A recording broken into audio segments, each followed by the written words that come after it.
recording. Welcome back to episode 2 of Microscope, Splinters of the Old God. We've got the A-team here tonight. We got our boy Sim. We got Aki, Effie, yeah, and myself. We're going to be picking up where we left off. Effie is going to be our current lens. She's choosing her focus right now. So why don't we get into things? Alright, so I want the next focus to be about the magic in this realm. And so when I'm editing, do I need to delete the previous focus or keep it there? Delete.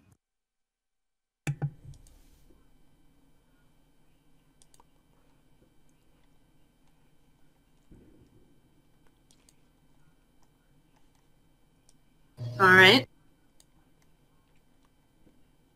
So the focus is going to be magic. Nice.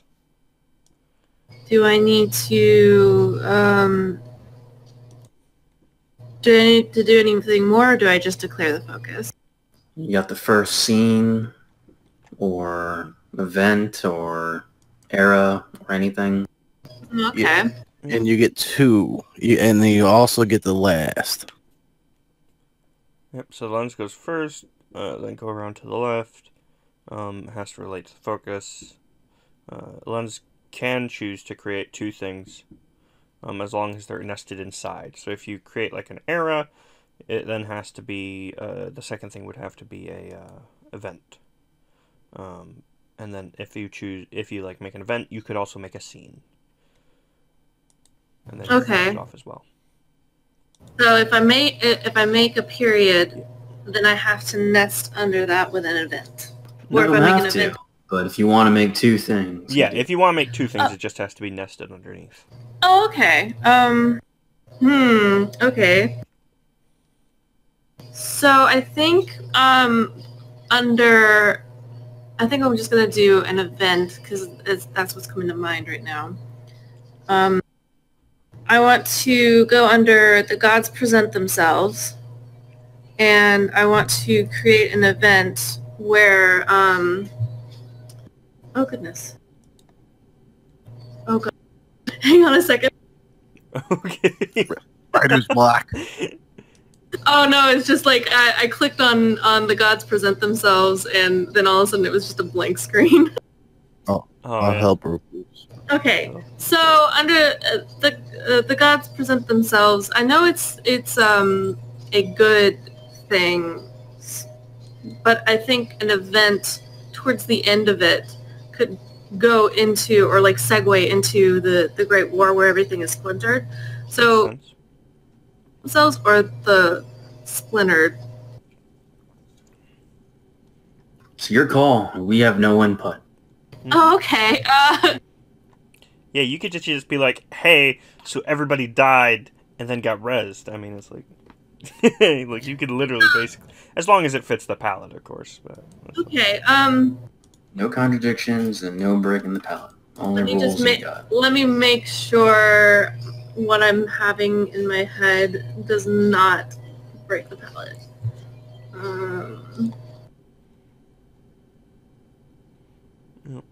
Okay, so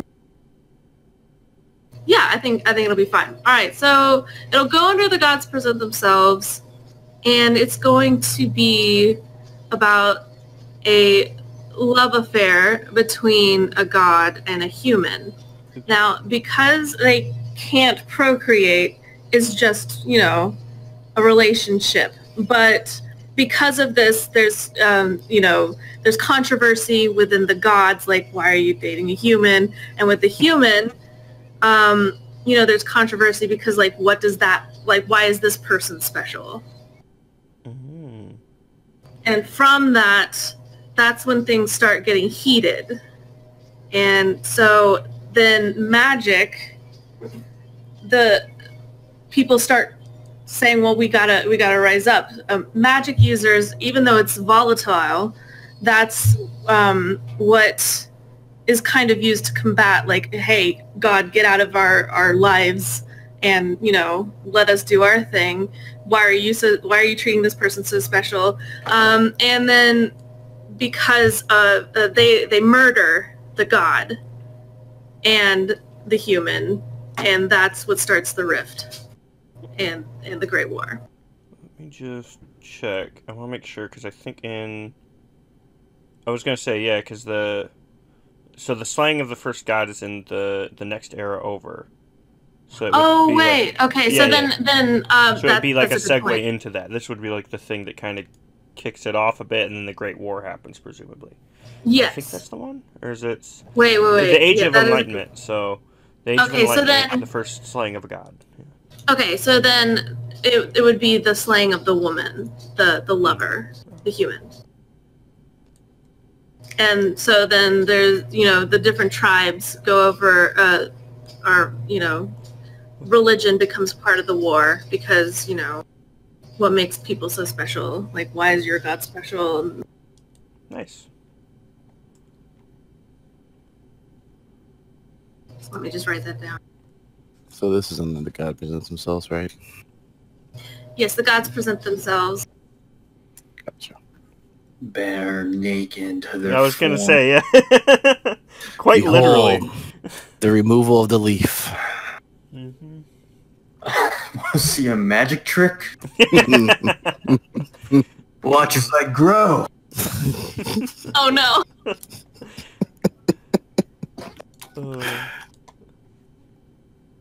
Look, the leaf levitates. That's a good one.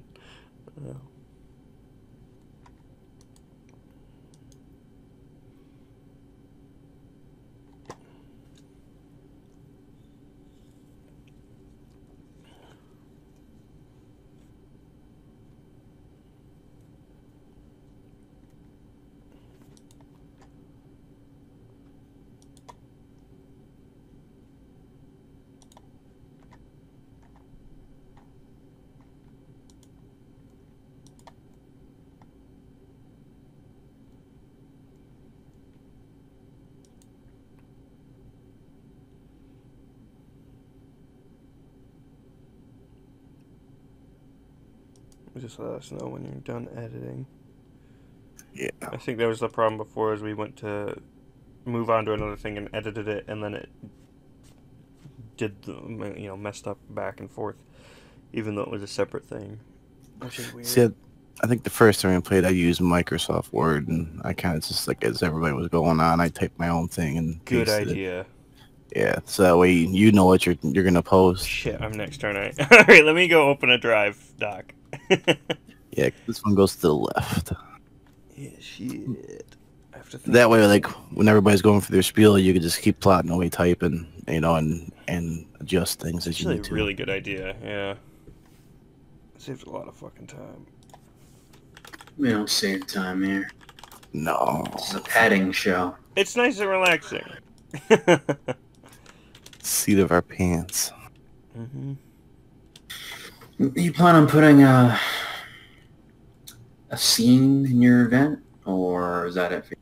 That's gonna be it. I'm not pulling Easy it. route, huh? Not pulling a scene where it's like, and then they banged. Yeah. I mean, like, it could be something, but I'm not really. I'm not ready for that. All right. Effie will play the god, and Sim The will play gods the were. human. Well, I guess So- actually that's the problem, is nobody was really ready for it, and they were like, not really ready for that. And then a war happened. So, I mean, that's happened before, so. Shazam! Fuck's sake. Who's up after? It should be me, yeah, because we're going to Yeah, it goes to the left for this. Yep. And the legacy thing is just something you want to, go back to, right? Yeah. Mm-hmm. I'm tempted. So tempted.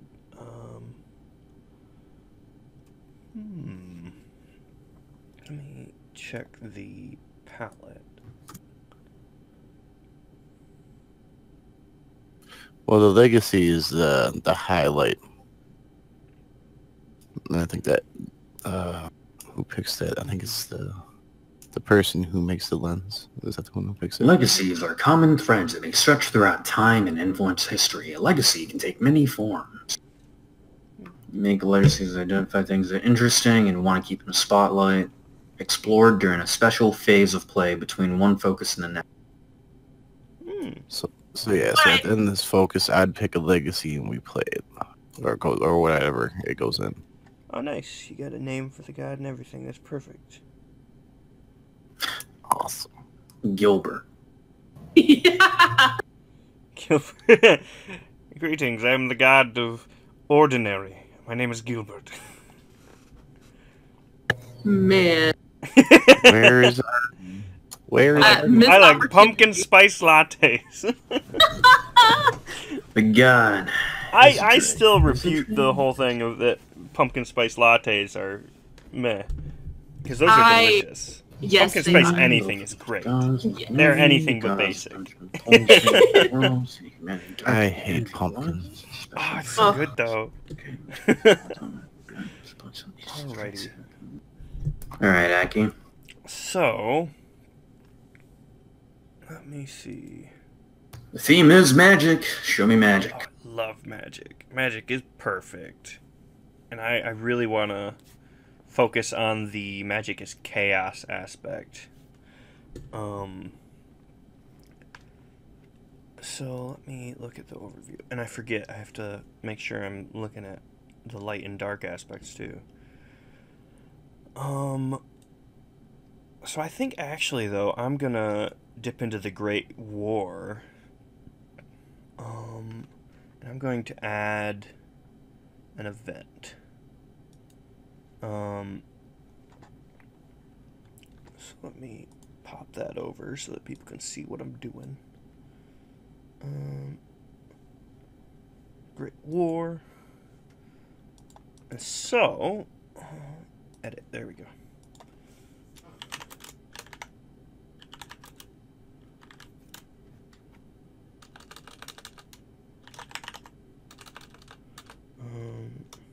To vocalize. Yeah, sorry. So my idea for this one is that amidst the Great War, of course, a ways into it, as humans were exploring different means of magic that could be more or less potent in certain situations, magic known as the Withering was created on accident when certain spellcasters were testing various applications. And essentially what happened, it created something akin to a blood plague, where the magic would infect essentially anyone that actually contained mana and slowly deprive them of their physical form, essentially. But in exchange, it essentially made their magic ever so slightly more powerful. So it ended up being the situation where certain individuals infected with the Withering were actually used as essentially suicide troops, to where they were taught extremely volatile magics and then essentially thrown against the enemy. Oh, wow. Yeah, so it's a dark period, so. That's hot. Alright, cool. Alright, let me type this and turn off my mic so you don't hear me typing. I'm gonna have to read this.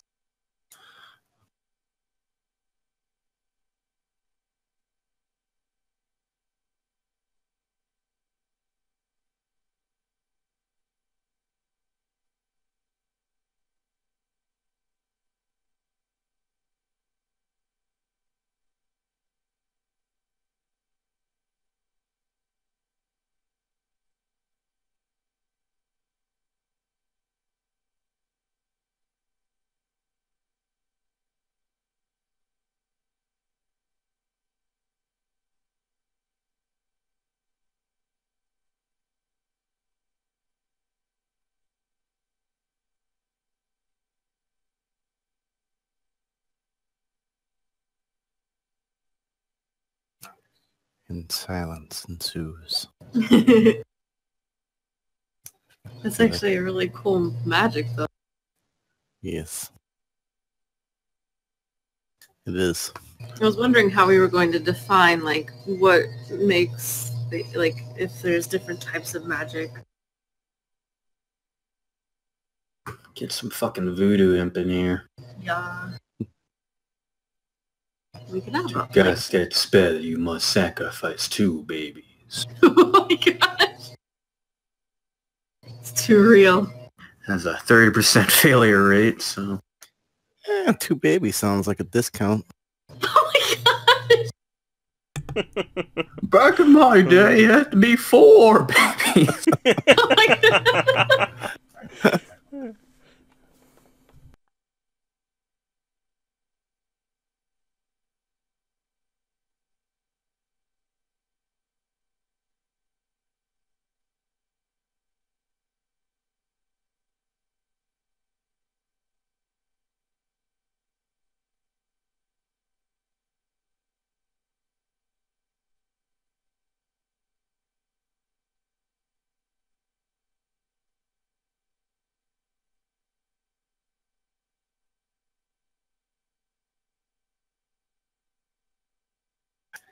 And this Aki goes up to the tee to drive off. Interesting fact, last year he was 300 par in this hole. Wonder if he can pull the same magic.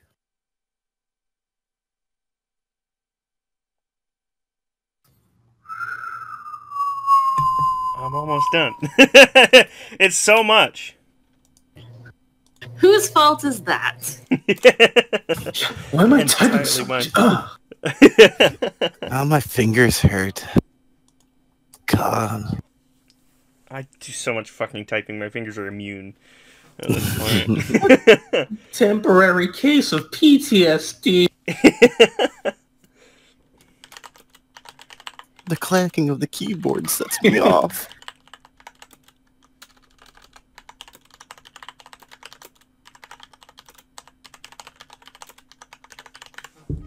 Alright, there we go.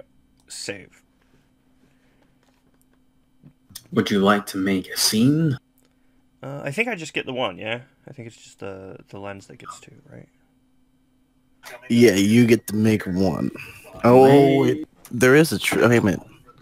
Hang on now. Maybe we've been doing it wrong. That's actually... The lens can choose... the lens goes first, then go around the table to the left. What you create must relate to the current focus. The lens can choose to create 2 things on her turn, so long as they are nested inside each other. Either a new event or... this gives the lens more power to get the focus going. And then the lens finishes the focus after each player has taken a turn. It doesn't really say, although it does say that it focuses on the lens making 2 so that it gives more power to the focus. Yeah. Thanks, Effie. Hey! Well, I mean, did you want some ERP? We'd have to put on some Barry White if we did a scene. It's beautiful. Yeah. Careless whispers. I'm never gonna dance again. Who's up? Is it me? Yeah, it's you. Alright, I'm going to... I'm gonna save the Great War. And it's gonna be before the Withering, before the Massacre. Gonna create an event.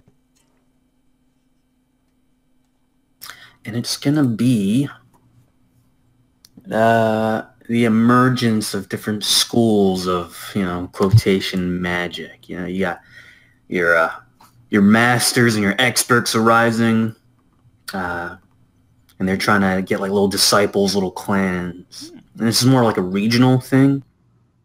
Since this Great War is about different tribes going at it against each other, this is going to play a part of it, So maybe like the Northerners are really good at blood magic, and the Southerners are good at alchemy or whatever, Ooh. Yeah, that's really good. Magic is so good. And evil. I love it.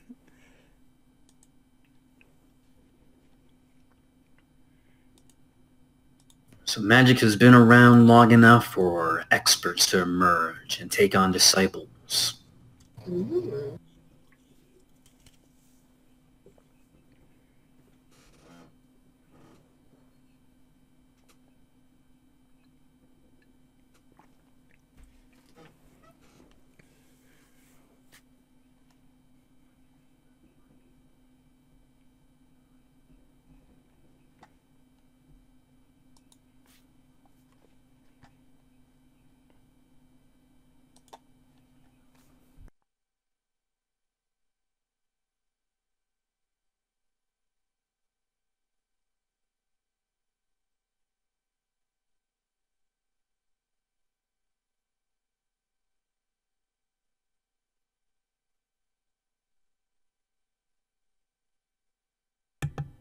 I do really like this. It's quite cool. Alright, I'm done.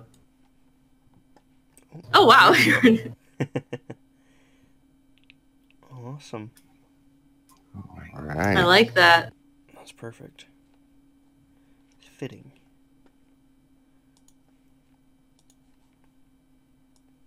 All right, so now it's on me, huh? Oh yeah. Oh, shit. All right, I'm going to go over to the gods for themselves and play off of the lovely affair of a god and human and add an event after that.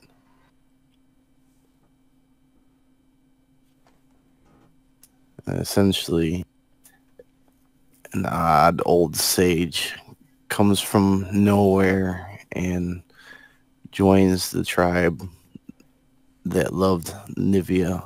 Is that how you say her name? Or his name? Neva. Eva? Neva's the human. Okay.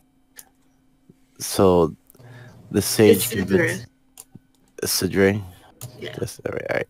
So that the sage convinces the tribe where Nivea was from to follow him in his path for revenge.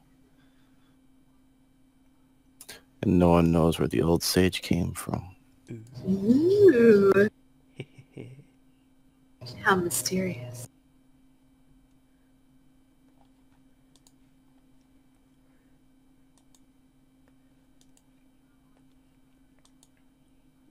So then after you, it'll run back to Effie.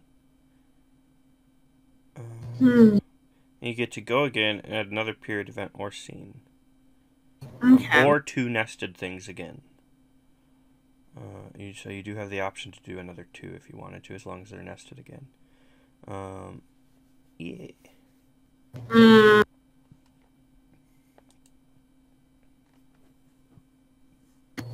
Let's see. Remember not to edit until we know. I was like, oh yeah, don't click. Yeah, because I think I'm gonna go into the gods present themselves again. So just let me know. Cool.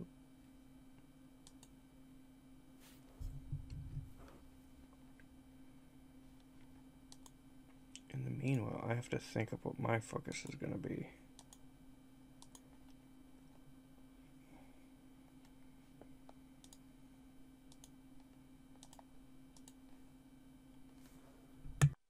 Yeah. So as he's writing, I'm going to just kind of declare what the event that I'm going to do under the gods present themselves.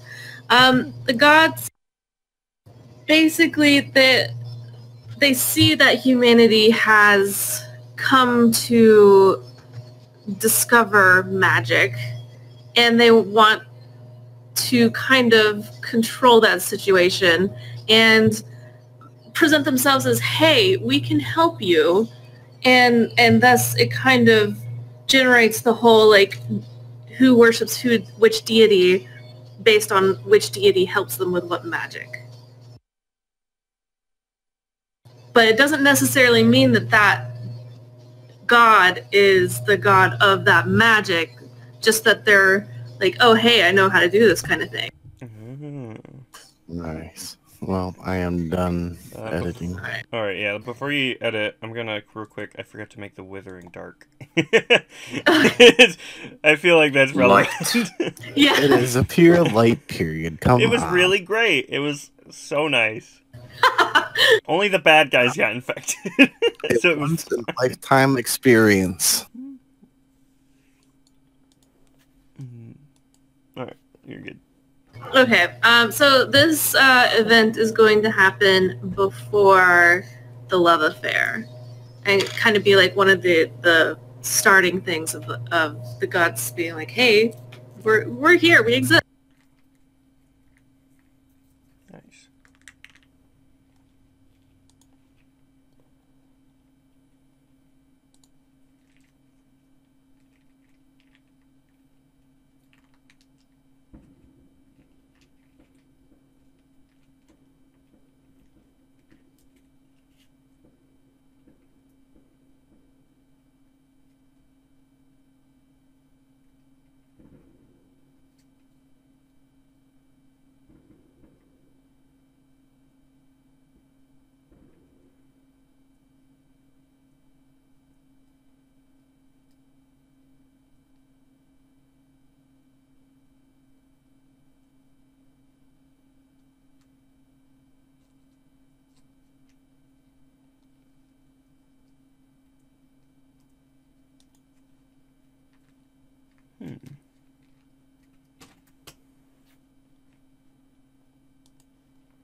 I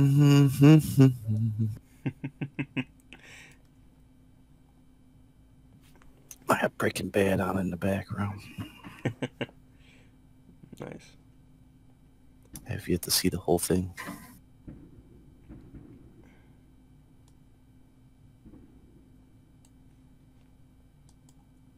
Ooh, I know what my focus is gonna be. I've got like a couple of things I think we need to flesh out a bit. I think I'll be perfect.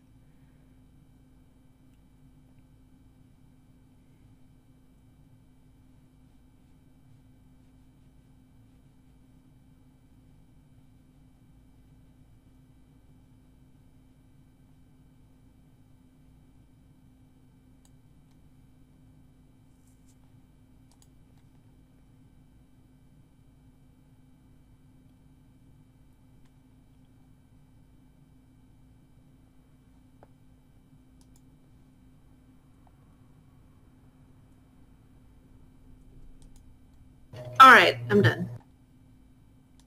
Cool. Are you just doing the one thing for now? Just the one thing. Oof. Why oof? Alrighty. You gotta pick your legacy. Delugusu. Yeah.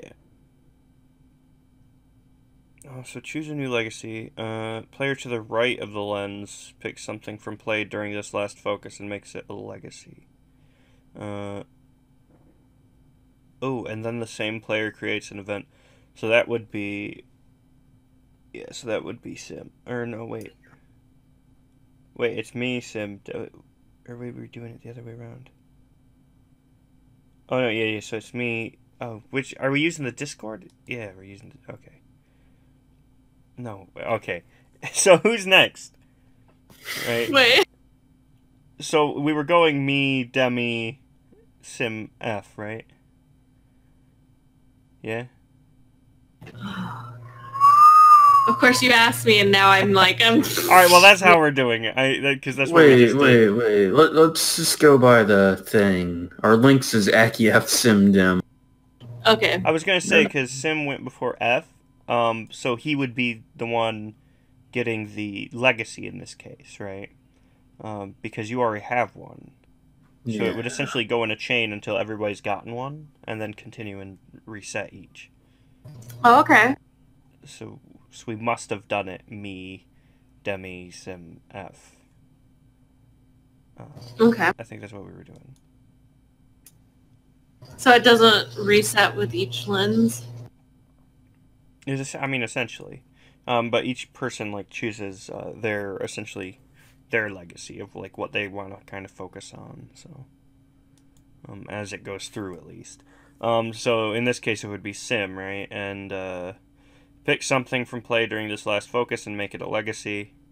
And then, create an event or dictated scene that relates to one of the legacies. So any of the legacies, then. Either the one just created or one already in play. And then it goes to the new lens. So I have to do a scene? An event or scene. Oh, okay. Yep, so no one wants to RP to that. No one wants to do the thing we're here for. It's tricky because a lot of the things we've been setting up are, like, very good setup things, but that don't necessarily have, like, a lot of big scenes inside of them yet. Yeah. So I feel like we're going to have a lot of scenes later on. It's going to thicken up a bit. But yeah, so in this case you choose something from play during this last focus and make it a legacy. So one of the things we did just now. Okay.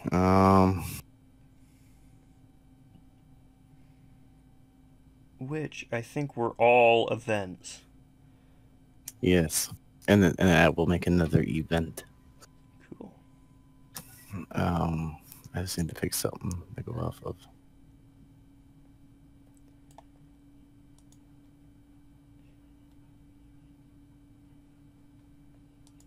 Alright, I'm actually gonna make the love affair the legacy. Oh, nice. I like that. Yeah, I feel He wants to revisit that later. Oh yeah. Giggity. So I'm gonna go ahead and copy that and paste it over for myself. I feel like that's the defining moment, right? Yeah, I think that's a pretty big relevant aspect of history. So, seems fitting. Alright, and then yeah. I add the event. About it. Oh man. And it doesn't necessarily have to be that legacy. It can be any of the legacies currently in play. Gotcha.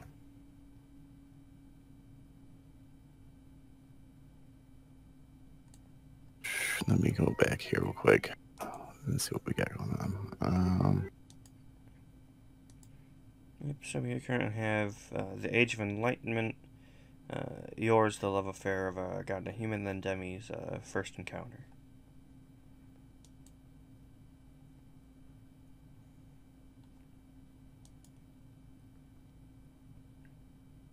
Okay.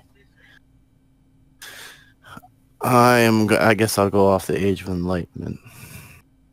Yeah. And fit something.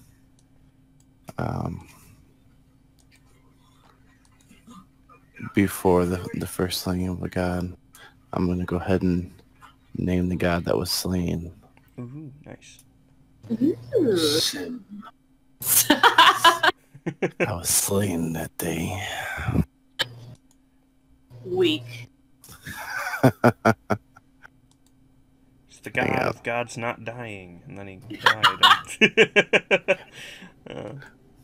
The god of life.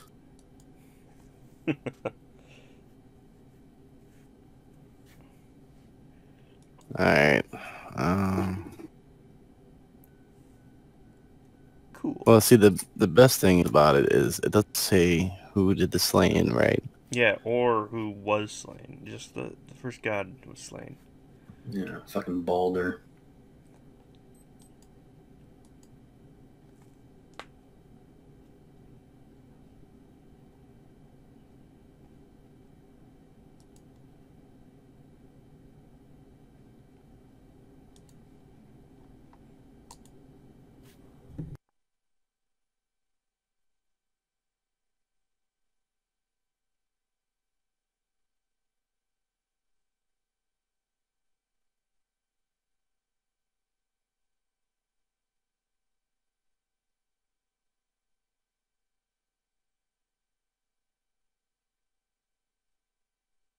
Okay. So I'm gonna make it. So how'd you say that name? Effie? Isidre? Wait, let me... You said it Isidra last Sidra. time. Sidra. Yes. And all of a sudden I'm like... I don't remember. It was one of those two. Sidre. There you go. Actually, I am gonna move it to the other side. Mm. Cool.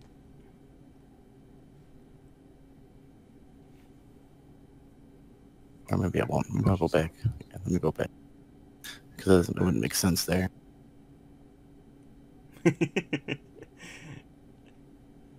Jumping around.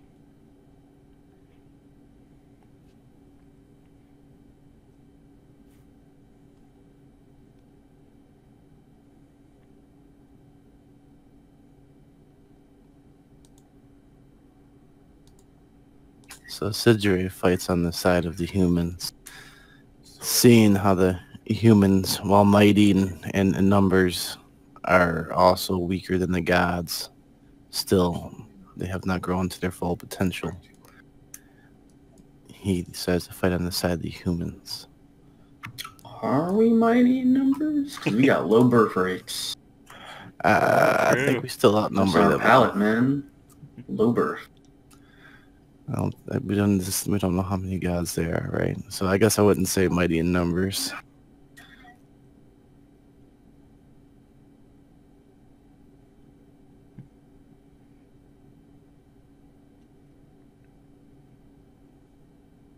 Oh man, I'm having a hard time because I got like 2 specific things I really want to visit for the focus next time, and I don't know which one I want to do. Time to just, Ah. flip a coin. God, they're both... Well, the thing is, I guess I can always come back to the other one. And I've got my notes, so...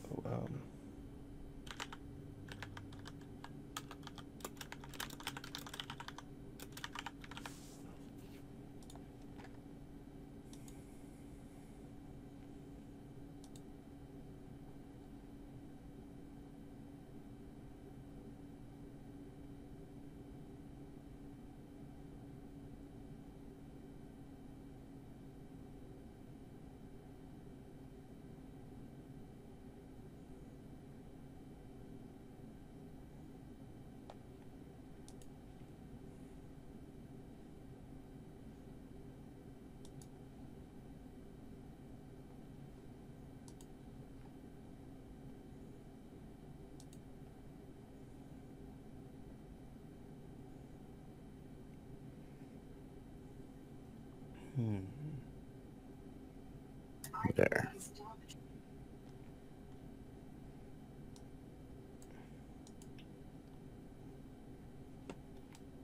Very cool. Nice.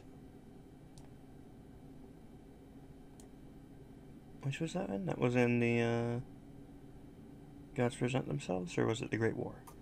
The Age of Enlightenment. Age of Enlightenment. Oh, yeah, fucking hell. Of course it was. That's the legacy I used. Yay. Nice. I like it. Alrighty. So, let's look. So, now I become the lens. All your base are belong to us. So, I think I know which focus I want to go with. Because I think it's really interesting. So let me open up game data. So, for the focus this time, edit it. We're gonna go with I'm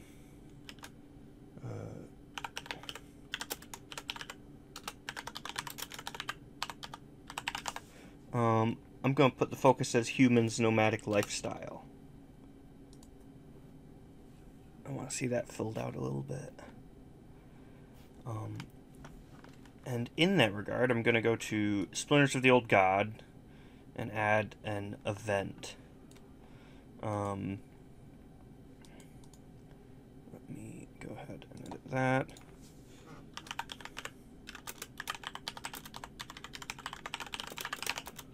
Humans' first exploration of the world. Now, I don't think we have... Let me double check that we don't have anything like that. I think... Yeah, because that was perfect. Alright, cool. So... let me just mute this. But yeah, so humans, with distant guidance from the deities, begin their first steps exploring the continent that really makes up their world. Let me just mute this and type.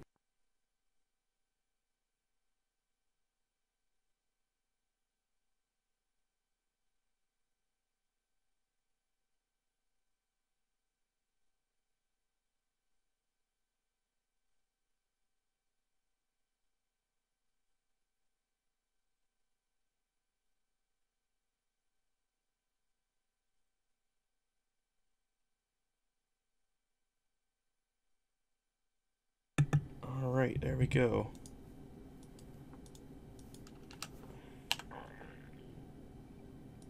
Cool. So there's that.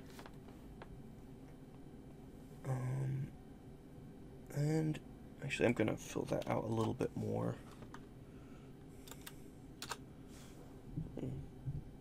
No, actually, I think that's perfect, because that leaves a bit of room for everybody else. And I think I'm just going to do that for now. I don't think that one's quite worth having a scene for in particular. Kind of just setting things up. So next up is Demi. Alright. Nomadic life. Huh? Yeah, because of the no long-term settlements thing. Yeah. Your event was in Splinters, right?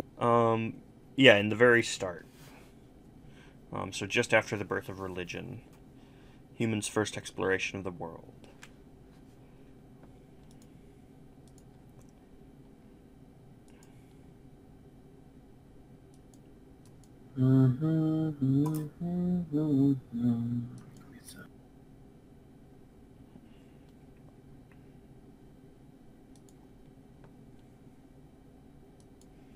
Yeah, this is to kind of fill out a bit of the large long-term settlements thing, because I think that's a really interesting part of the actual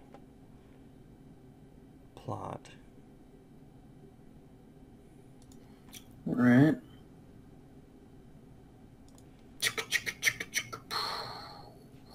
But why, you know? Exactly. That's the question. Yeah. Which is why I left it kind of open. I'm interested to see what everybody else comes up with as to why it kind of really gets going, because they start out, there's not a... And in fact, let me edit that real quick, and...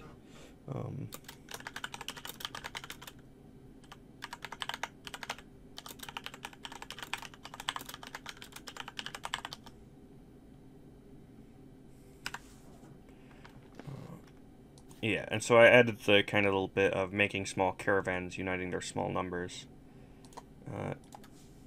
to travel in safety. At least at the kind of start as, you know, new dangerous world. But I'm interested to see why that sticks around as well, kind of in the long term. Oh, I just realized. When was that put? The humans discover magic from the Star Spire. Ooh. That was of, Yep, so that was in Humans Create the First Ships. Yeah. Discovery. Didn't we have the birth of magic after? Doesn't that contradict? Did we screw up? Oh, wait, what? Did we have the birth of magic after that? Yeah, the magic didn't happen until Guys. after the Star Spire. Aid magic. Yeah. Magic happens after the Star Spire.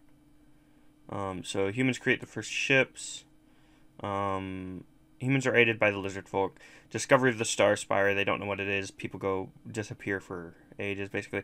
And then years later, it's not necessarily that they discover magic there. They do discover magic from the Star Spire, but that's not necessarily the first discovery of magic. I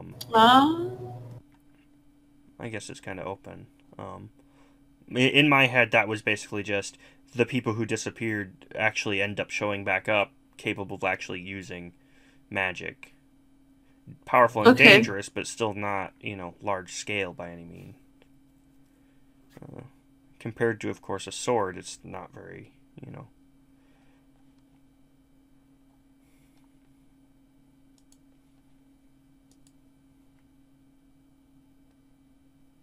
Okay, what am I gonna do? I don't know, man. I want to have a settlement.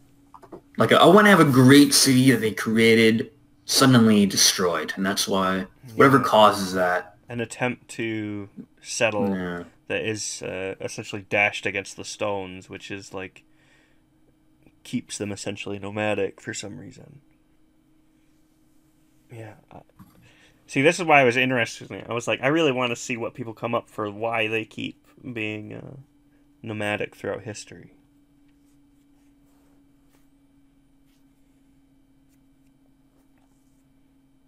All right. The great city of... I need a name. 1 minute.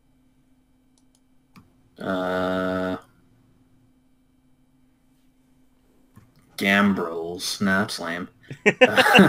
Yes. What? I'm sorry, it's lame, or yeah.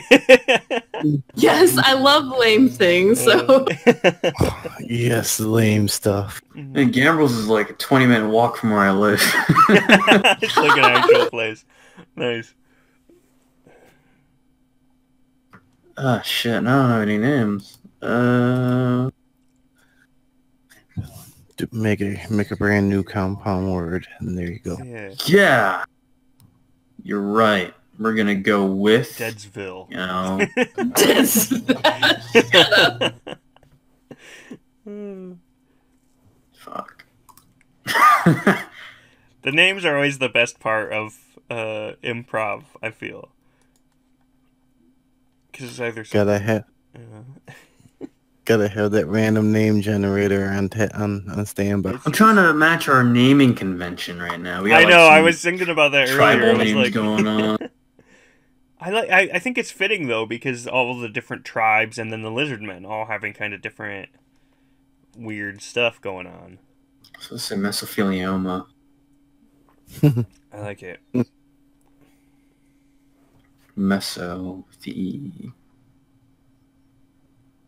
Theseus? I don't know, dude. All right, a great city. Messy feces. That's why they became nomadic. Yeah. What are we gonna do with all this poo? Can you imagine? I mean, that would actually work. Humans discover that feces doesn't break down, and so they can't. They genuinely can't just stay in the same place. It's like we have no way of getting rid of this. Just slowly leaving a snail trail of you. Oh my god. Everywhere the caravan goes. Create a new event, call it the period of shit. The poopening. Fuck. Oh no. Oh, I love it. Fucking hell. So much somewhere to fight toilets. So the gist is that humans construct a great city, and it's almost immediately destroyed. What period is it in? It's going to be it's going to be after humans' first exploration of the world. So Splinters of the Old God. Nice. I'm going to say this happens a couple times. All the great cities they've created are destroyed. So it goes around saying there's no point, you know? The fetus attitude emerges. Oh, the lack of flush toilets really hampers us. Oh, it's great. Because I know what my thing is going to be when it finally comes around. So I'm really interested to see what everything between that is. It's just so much fun.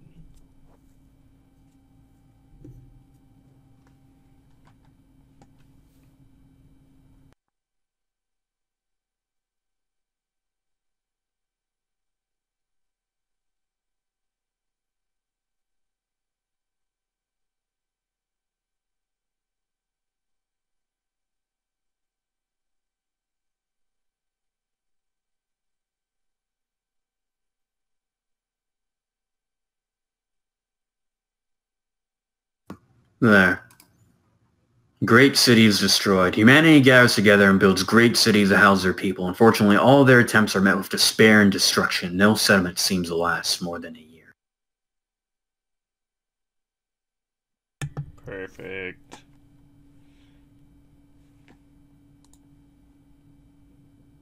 Is it my turn?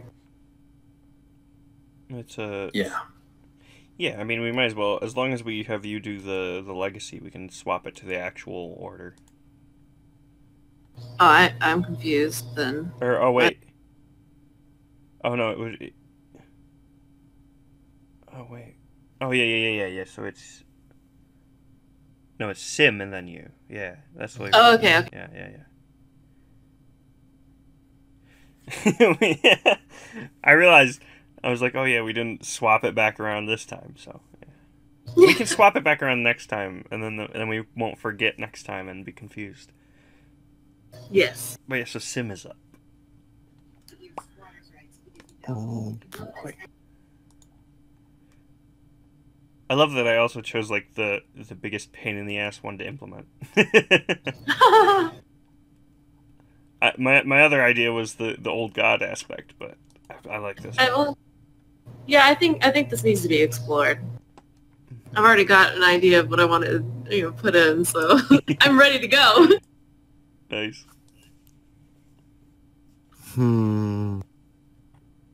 Okay. So just the manic lifestyle, right? Mm-hmm.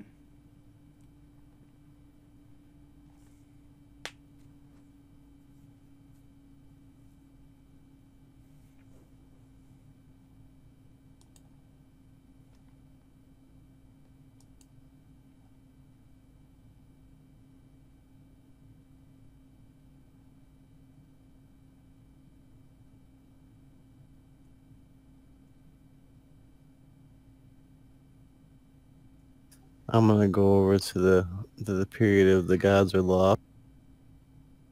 Since we're on a manic lifestyle.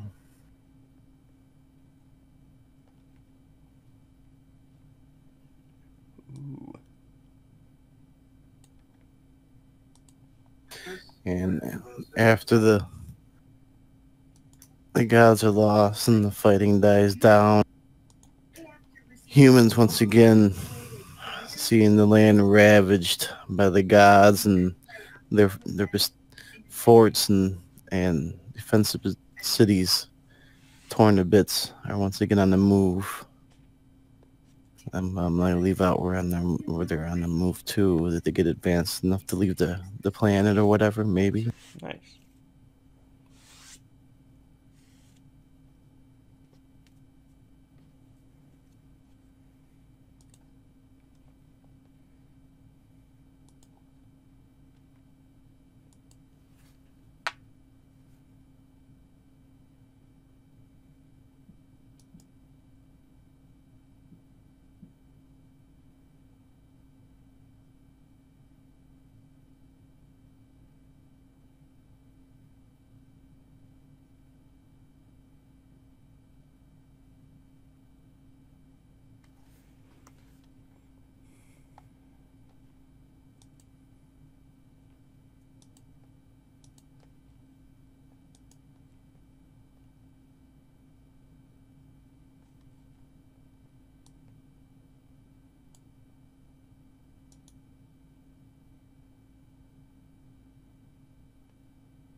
I guess it could be a light theme. Which period is this under? The very last one, period, the gods are lost. Ooh. And I'm done editing.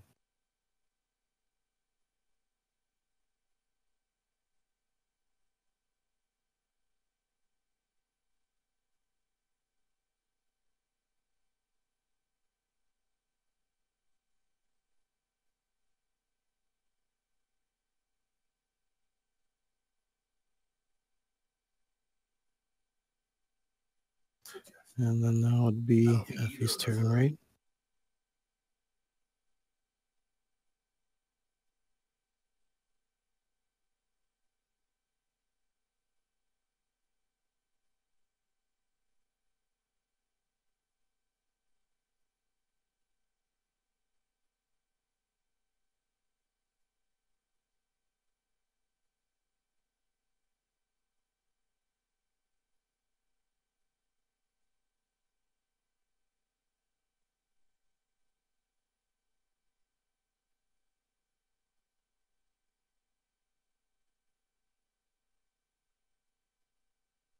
Yep, Effie's up after that. Sorry, I'm typing my thing ahead of time.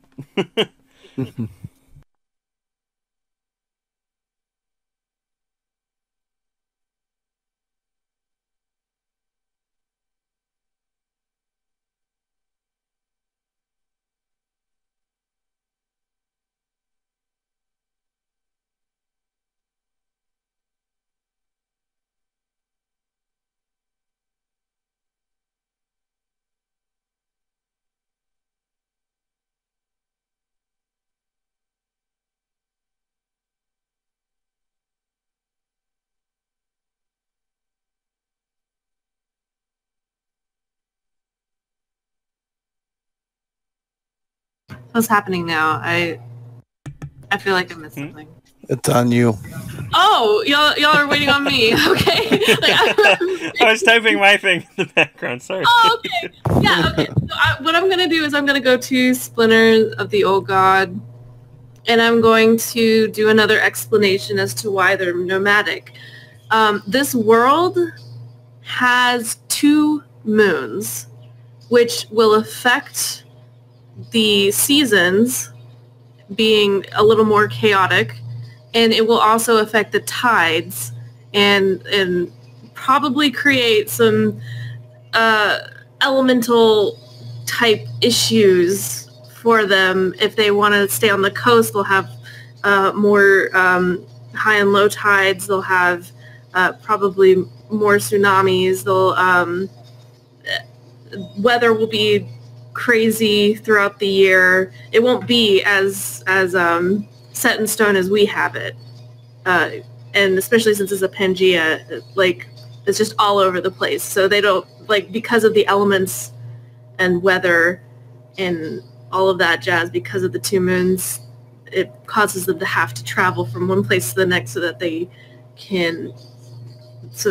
basically survive. And I'm going to put that after humans' first exploration of the world and before the great cities, because I feel like they would try to create the great cities to, try and attempt to protect themselves from all of this chaos, but, ultimately they'll be nomadic. So yeah, Nice. There we go. I like it.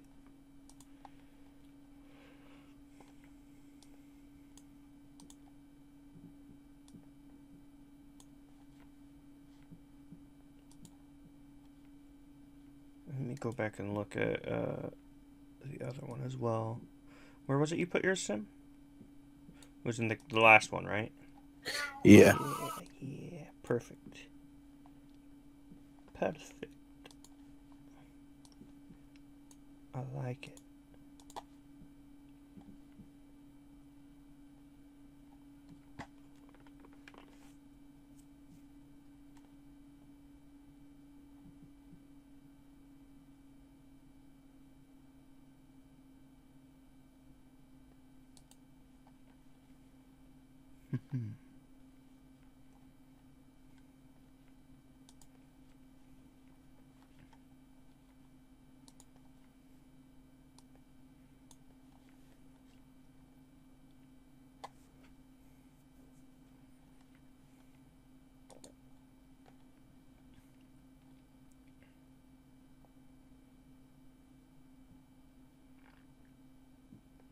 Yeah, I feel like we're gonna end up making a lot of really cool shit, and then there's going to be like a flood of scenes within all this shit, and we'll actually which I kind of like, because it slowly builds everything up, and then we'll get to see it all play out, right?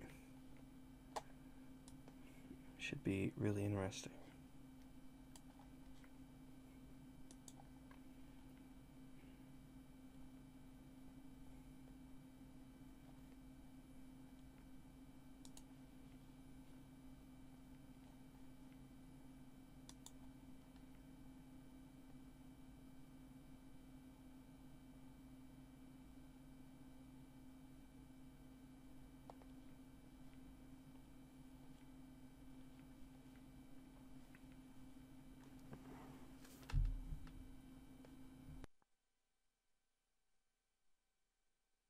All right, I'm done editing. Sweet. So I think that brings it back around to me now. And I can do two things if they're nested. But I don't think I will. Although I could do a scene, but I'm going to do an event. And in particular, I'm going to put it all the way at the end. And seeing as... Oh, I didn't want to edit that. I wanted to make an event. So I'm going to add an event just before a human's on the move again. And I'm going to name it Old God Resonance Theory. And luckily I typed it all ahead of time, so now I can just copy paste, which thank you again for that idea. I don't use my own advice. Let me do that, and that will be a dark period. Old God Resonance Theory. Humans, after eons of research, discovered the true purpose behind their nomadic lifestyles. As large settlements form, the power that split the old god grows weak, the presence of so many fragments acting akin to magnetism. As this occurs, a buildup of magical power seeps into the area, the influence of the old god battling the magics that keep it splintered. Inevitably, this results in great catastrophe and destruction. It becomes clear that even with the death or disappearance of the gods, humanity can never truly become comfortable and settle large cities. In addition, this brings the revelation that if humans ever reach too significant a population, a cataclysmic event may occur. Yeah. I like it. Very nice. Cool. So, yeah, I was thinking that might be good, because that'll give, like, a bit of potential to other certain aspects of it. Like, I like the idea that only without the gods, maybe they were, like, holding back them figuring out what was going on, or something similar, and then it leaves a lot of potential to lead up to this, right, with other scenes and other events and stuff like that. Of people trying to figure out what's going on, if it's the gods doing it or what. So, that's that part. And now, so now it would be Effie in this case. Choose a legacy. Okay. So something from what we just did. Something you want to see more of, essentially. Or see it fleshed out more.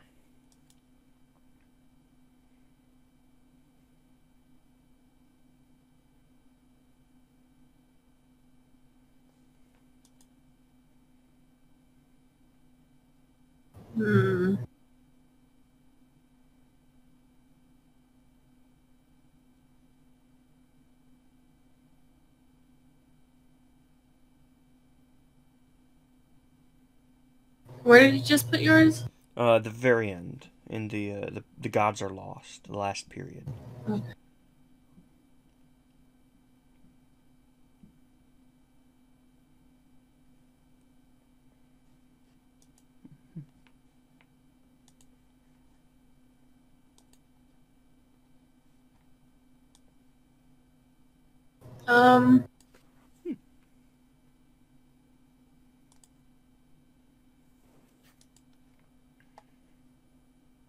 Wow, this is tough. This is tough to do, like, and in a snappy fashion. It's tricky, yeah. It's good though. It's a lot of really awesome aspects. It really builds up to this really epic ending eventually. Yeah. You have so much shit to do once we really... I mean, we've got a lot of shit to explore here. Oh, yeah. Yeah, I do.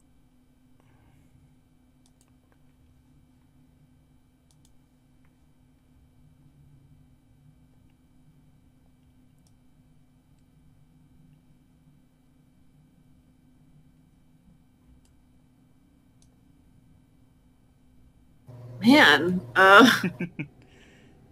Yeah, I'm coming up with ideas for everything else but this.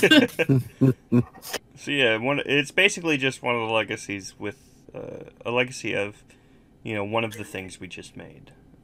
See, the easiest way I do is one that stands out, like the defining moment. Whatever might Yeah, it's just define something you want to come this back and focus. visit again, really. Yeah, like something that you're like, man, holy shit, the fucking like city's being destroyed, or like, oh god, the revelation that they can never have too many people, or like, oh, it's fucking shit, dude. And I think the issue is that everything is just so well, like, put into place that there's not much to explore beyond that, at least from what I'm seeing. That's true. Although it could be Well, like you really want to see a scene of because it could be a scene within one of those, or it could be like the aftermath of it. It doesn't have to be super direct, right? It doesn't have to be within that, right? It's just the legacy is like, all right, I want to see something in relation to this show up again, right? Like with the great cities destroyed, it could be the aftermath Okay. of people like getting back together, or the chaos brought by the two Um, moons, etc. Like people researching it and stuff like that. okay, so I'm gonna go back to the great cities destroyed and kind of expand like after that point. Is that okay? Like putting another event? Yeah. So you're right now. What you're basically doing is you're choosing a legacy. You're choosing something that will stick around, for a while, that other people can choose from as well, to like go back and revisit, to expand upon. And Okay. then once you've chosen that, you can create an event or dedicated scene or dictated scene. It doesn't have to be that one. It can be any of the current legacies that you make an event or scene for. So first you just choose which one you want to be a legacy and to have revisited at some point. Oh, okay. And then Oh, okay. So I can establish something as like, yeah, let's go back yeah, it's to like this. you're basically putting a bookmark on that one, right? It's like, Okay. and it's like, all right, here's this, but if you don't want to create a scene for that one right now, you don't have to. You could go back Well, to one of the other three that we have right now, which is... Oh wait, so I have to create a scene? It has to be a scene. Oh no, it's an event or scene. Sorry. Oh, okay. So if I state like the great cities destroyed, am I still allowed to make an event? Because Yeah. I want to establish something that is a cause of that. Yeah. So it's basically the order is choose the legacy from the things we just did, and then make an event or scene within any of the legacies. So if you want to expand on that right now, you can absolutely. Okay, cool. So what I want to do is establish part of the nomadic lifestyle that the humanity has. Because of their cities destroyed, they kind of tribes, especially, will go back to certain cities as sort of a patronage, and they'll revisit the ruins and take time to appreciate what they have, what they remember what they lost, and understand why they have to live the way they live. Nice. I like it. Oops, I put two scenes. I mean, two of it. It's all good. Yes, delete. I like that. Yeah, like a tradition of. Yeah, that's really cool, actually. Where's this one going? Just after Great Cities Destroyed, in Splinters of the Old God. Yeah, gotcha. Sweet. Yeah, that's really interesting. I could see that getting something later on as well, of like, callbacks to, I mean, that would actually make for a really interesting scene as well, potentially. A lot of these would. I just like building all the lore up first. Personally, I love like having all this stuff and then like actually jumping in. Very cool.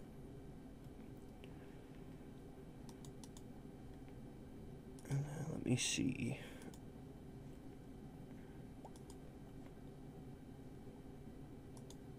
So then, Oh yeah, because that was me.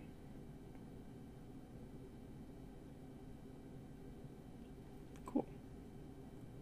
So after you finish yours, at that point, if we want to, we could start following the game data version of the list of like who goes when. And it would be like me, then Sim, then Demi, and then F. Or we could just keep going with me, Demi, Sim, F. Well, it would be Aggie, F, Sim, Dummy. You're going by game data.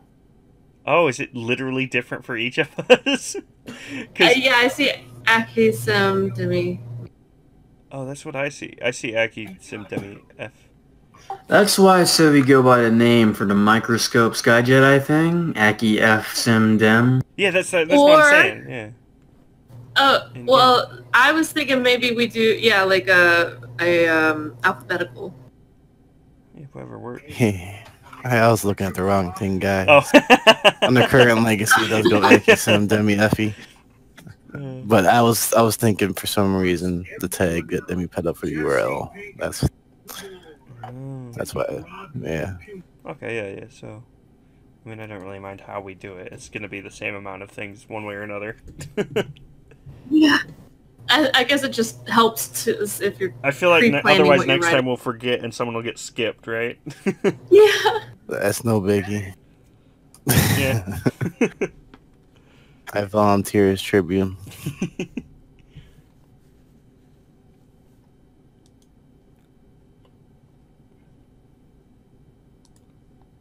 Sweet. City ruins become a pilgrimage. Yeah, I like that. So yeah. So now. So are we gonna go with the game today? Yeah. In which case, Sim is up, my dude. What? Indeed. You get to choose the focus. Okay.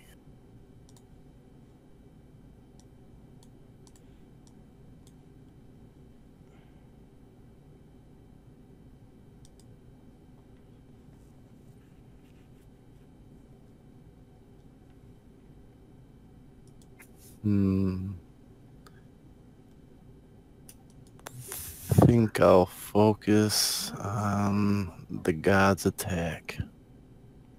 Ooh.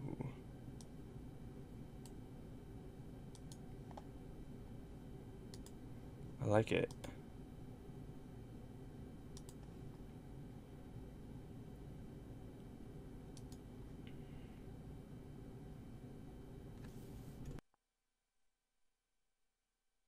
Okay.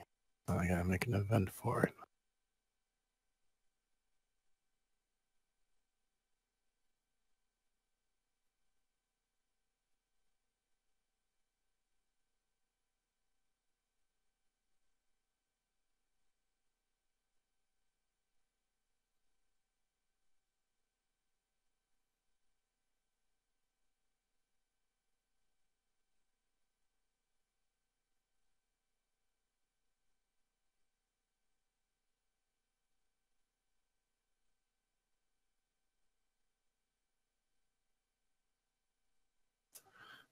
All right, the gods, seeing the power of the humans that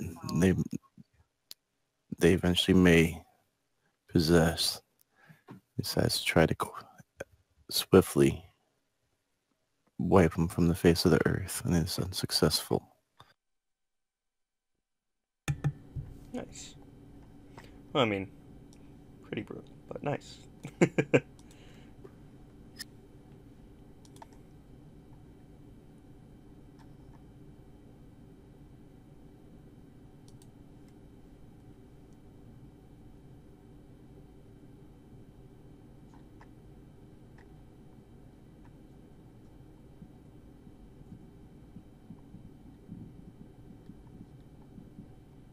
Oh, there's the fireworks.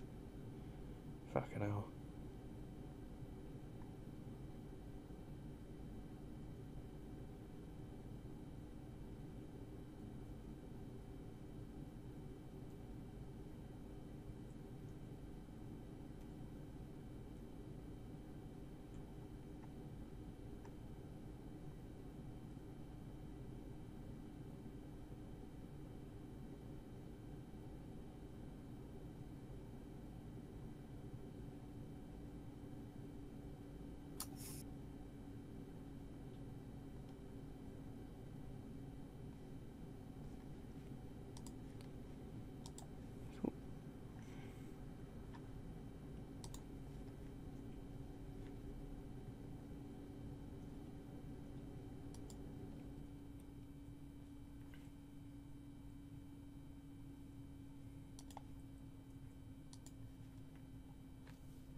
All set? Almost? Just about. Cool. I think after you, it's Demi, yeah? Eh? You's up next. Oh, jeez. I feel like I'm up first every time.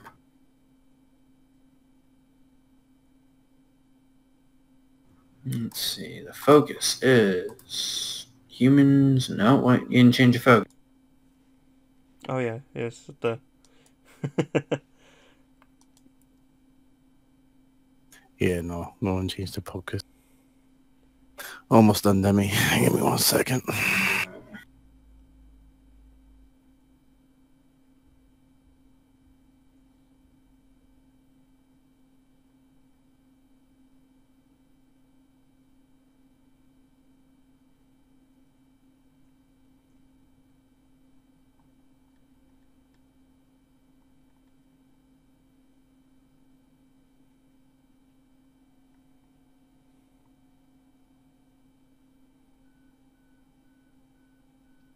There. Nice. Cool. Oh, don't forget to set the focus.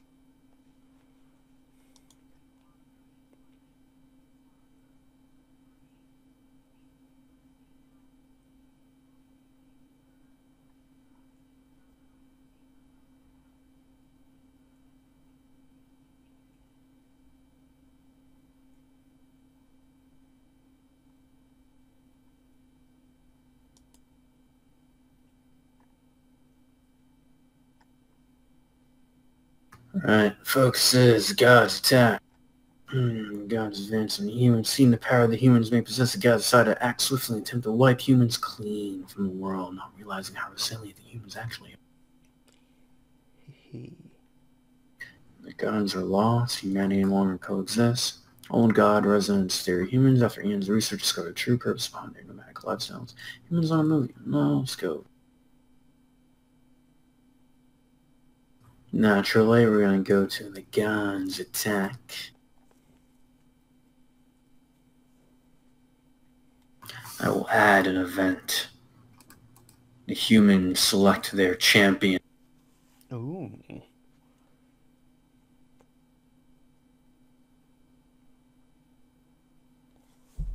A champion is born, believed to be of a lineage descendant from the gods, or at least viewed as such.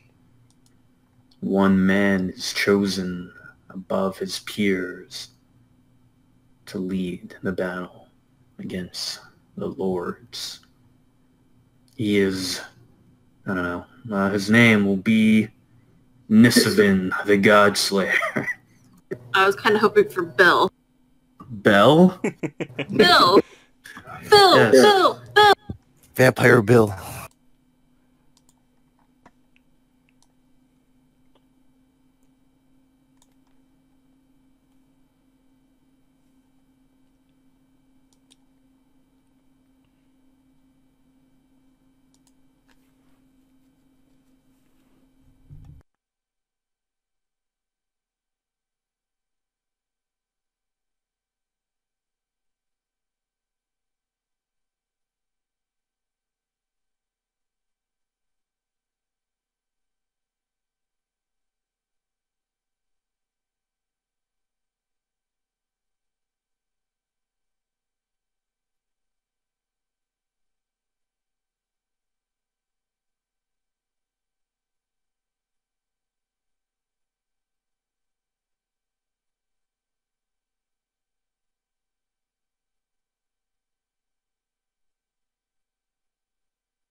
Shit, I gotta think of what mine is gonna be.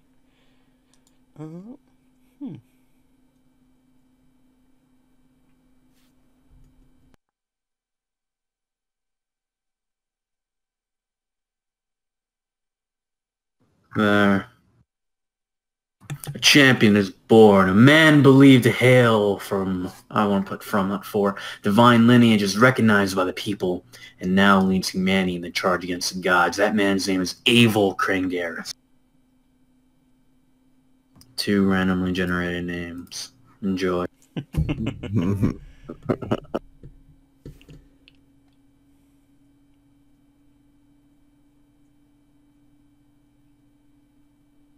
Cool. Effie's up. Awesome.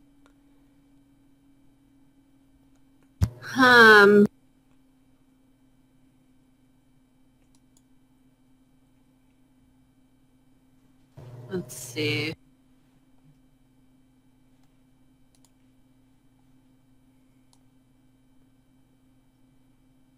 I am going to add to the period the gods attack and make an event where the humans being faced with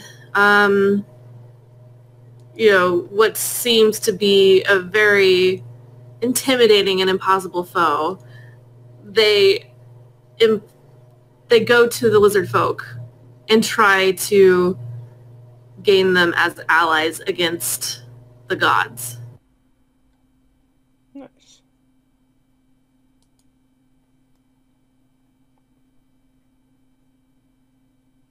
And this will take place before the champion, but after the gods advance on the humans.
Oh, is this dark or light? I guess since it's just kind of maybe light to begin with because they're like, hey, please help. That's hard, yeah. Because I mean, they've fought against the lizard people and then they've been butting heads for centuries, and then all of a sudden they're like, oh, hey, by the way, Yeah. come help us fight our war. I'll keep it light. Nice. And I guess that leads to me afterwards. Let me see. I got an idea I'm typing up.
So let me know when you're done editing and all.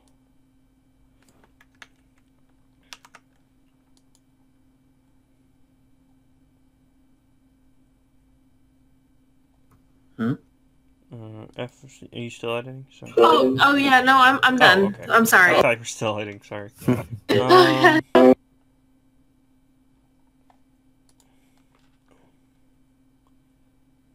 Let me see.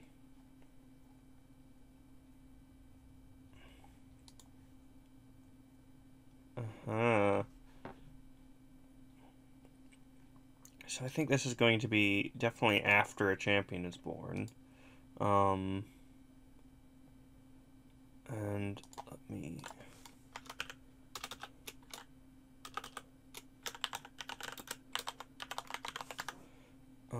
and I'm going to name it Origin Revealed.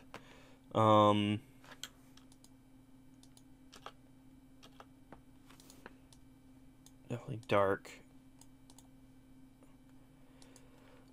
So, in a daring attempt to take out a united clan force before it grows too strong, the god Dephelsus charges into their encampment alone. In a shocking turn, the humans actually capture the god, and utilizing magic requiring a great number of sacrifices, torture information out of him. In this act, the truth of human origin is revealed. Ooh, I like that. Nice. I think it should be good because that kind of sets up really the revelation, and I realized that also.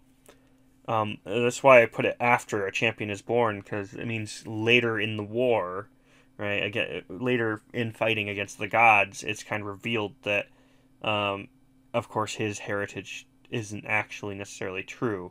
If if what the gods have now revealed is actually fact, should be interesting. Yeah, so that's me. So that goes back to Sim for Legacy. Well, Sim's not legacy. Sim gets to create another thing.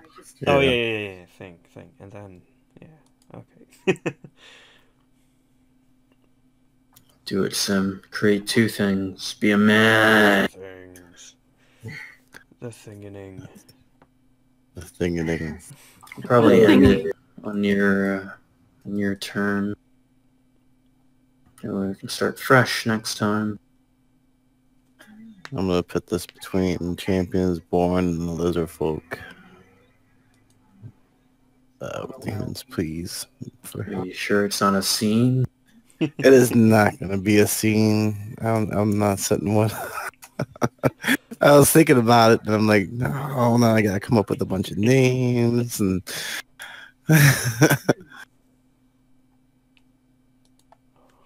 I know I'm definitely going to come back at some point to do a scene in Origin Revealed, because that's going to be wicked awesome.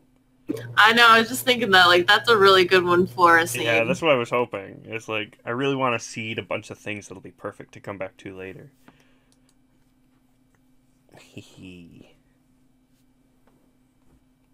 I am gonna name this one Attack of the Lizard Folk. Ooh. Ooh. Ooh.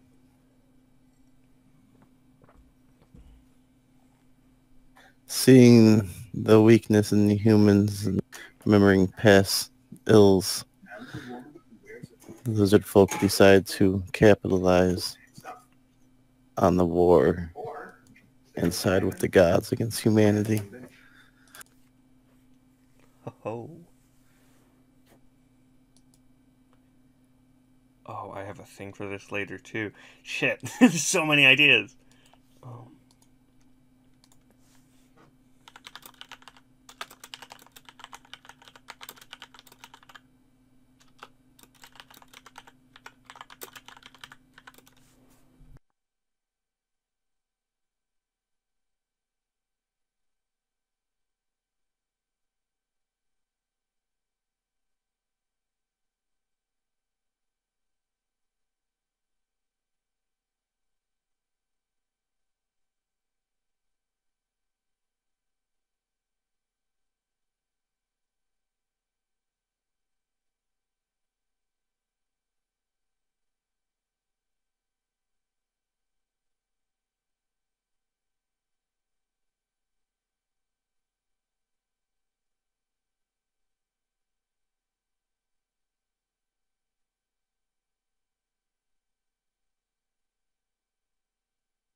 Nice. Well said.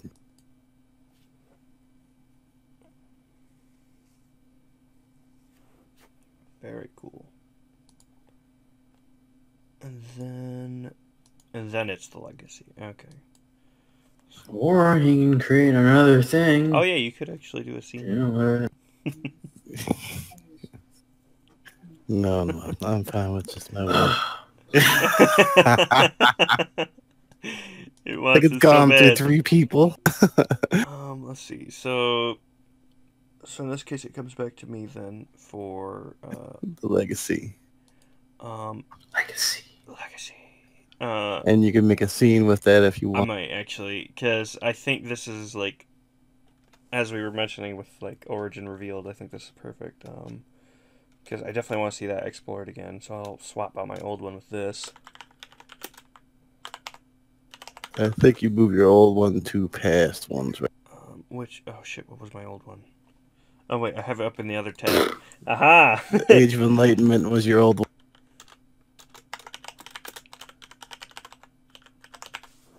I should make sure I move the camera so people can actually read the one I made before. And this one. There we go. So move it to that. So for the legacy, it's Origin Revealed.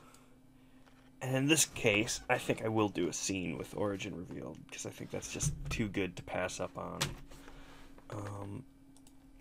So, it's been a while since we did a scene. Oh my. So much work. It's the perfect way to end it off. It is. So, let me see. Let me go to the scene thing. So...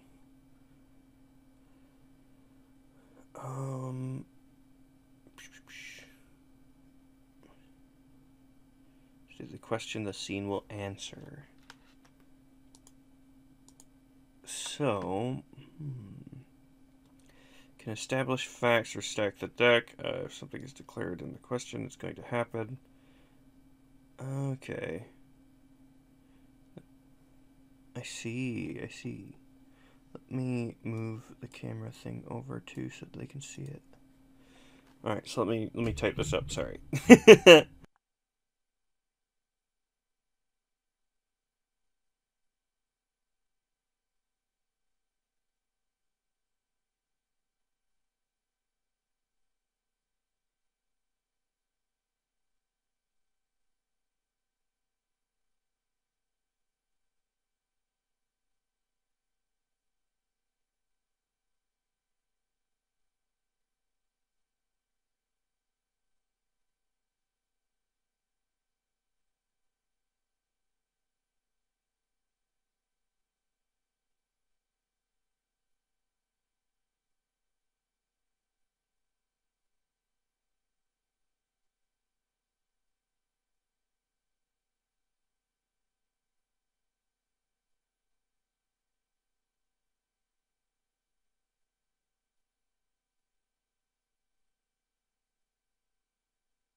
Someday you'll find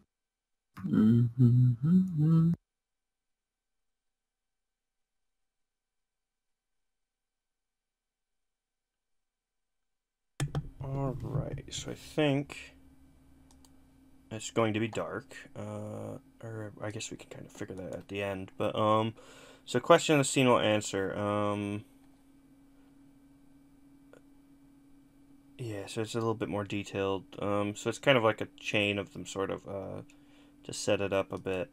So how do the humans react to the information revealed by revealed by DeFelsis via torture? What do they do with him after, and how much does he actually reveal? Is kind of the start of it. And then set the stage. When does the scene happen? Yep, so we got the event it's in.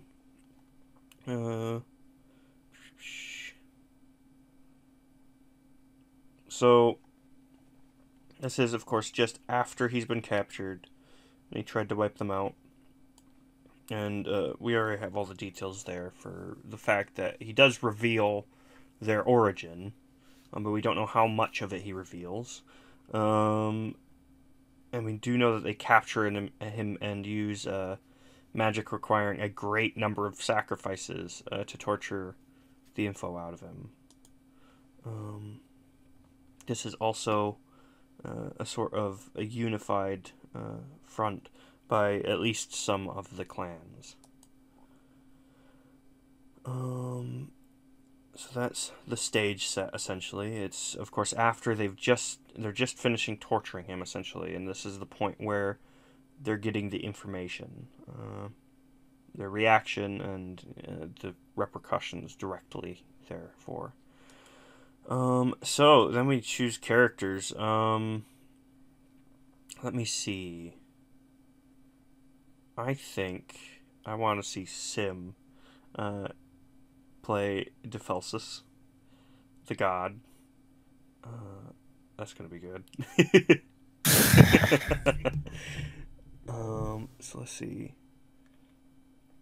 And I can also, so I just stipulate characters that must be played, and then characters that no one can play. So Defelsis, of course, has to be one. I think I would really love to see. Let me see what his name is. I want to see the champion that they chose in this. So he also has to be in this. So someone, I'm looking at you, Demi. Play a champion. I don't know. I think True Sturges.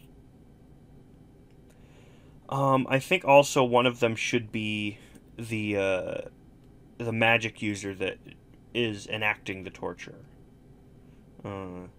So essentially those, So so the two required are Defelsis and the champion, essentially, of the humans. Those are required, and I think the kind of thing no one can really play is particularly. I don't think there's going to be necessarily lizard folk involved here, seeing as this is a human thing mainly at the moment. So that's all set. And then everybody picks their characters, so who's going to play what? That's the big thing. Are we going to follow his plans, or shall we subvert them?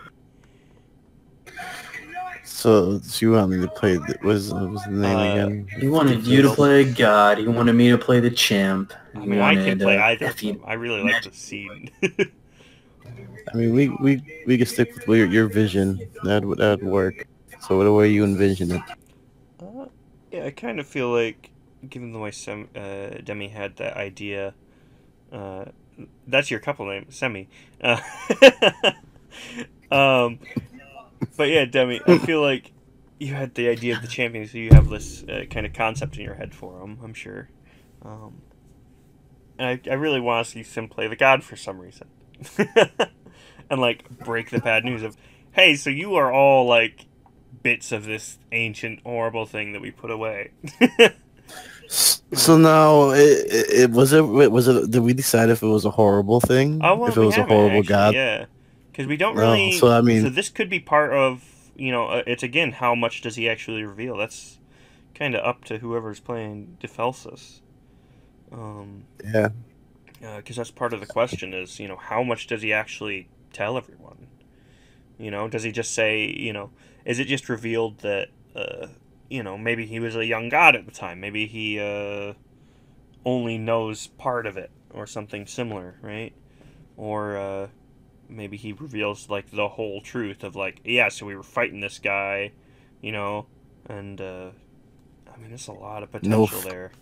This is, like, actually a pretty defining scene. So, yeah.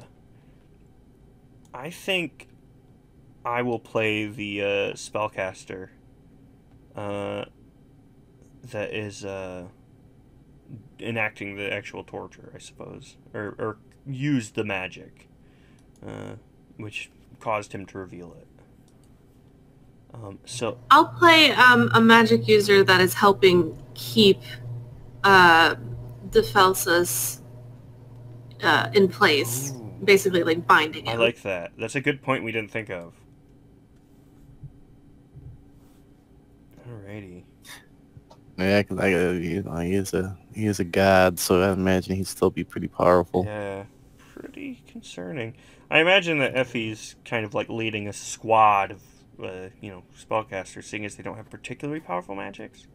And it costs so much, so they probably have like a whole group of people using these magics to actually hold them in place. Bring the baby. So now, is he actually captured, or maybe is he letting them? Oh, Right. like to actually like reveal. Oh, that's clever. Like have it be that he's actually like secretly revealing this to like ruin their confidence in their champion. Yeah. Ooh. That's a really good subplot. I like it. I mean, it's time to find out. Yeah. So yeah. Let me see. Boop boop boop. Goal is to answer the question, which we all have picked stuff, and then each player states one thing their character is thinking about the upcoming scene. Player to the right start to the right of the player making the scene and continue to the right. So it starts with F and then circles back around through Demi and then Sim and then me with something your character is thinking about during before the scene, essentially, right? Your thought could reveal what your character is going to do or highlight what your character expects to happen. Revealed thoughts are a powerful tool for influencing the scene. Yeah, so like what you just said, right? Don't reveal ones that answer the question before the scene even starts. Although you can hint and stack the deck, just don't give a definitive answer. So like in that case of like how much he plans to reveal would be like that would already thoughts can be about the player's characters, but you're only saying what your character thinks or believes. The other players get to say what their character really did or is doing, etc. And then you do it. Cool. Do we need to put into the scene like our character, like, and then the question that they're thinking? Like that's editing a good idea, I think. That'll give us some insight when we look back of what was everyone going into it. I think that's the format we've been using, right? Yeah. So let me edit it real quick.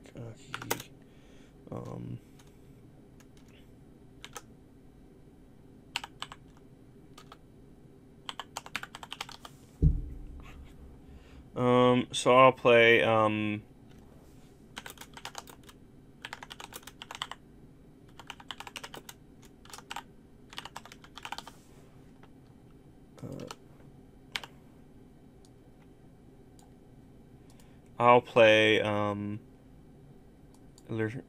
Lurexos, the Magi torturing.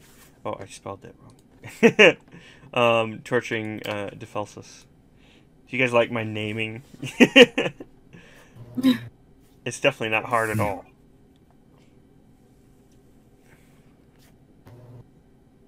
Are you gonna state the question or? The question is the bit up above. How do the humans react to the information revealed by Defelsus via torture? Oh, no, I meant like your character's. Oh no, question. no. So you go first, and then it's Demi, and then Sim, and then me. Oh, okay. So do I edit now, so or are you still go in and edit and put you, and then like who you're playing, and then your thoughts. I was just putting in who I was playing and stuff.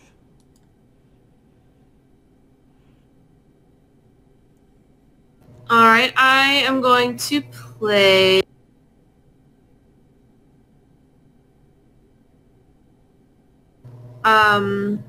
Zerhos, the Magi, who is in charge of the small group of mages who are in charge of binding Defelsus and ensuring that the god cannot escape. And her question is going to be, will we be able to contain this god in time to get the information that we need?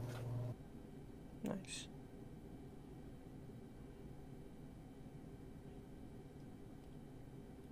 So let me write this down. Yeah, so her big concern is, keeping it put, it sounds like, and, like, will we actually be able to get something? I like that. It's fitting.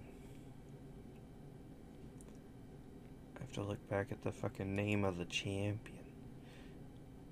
Aval Kranger. I love that name. Krangaris. It's so good. Yeah, it's naturally.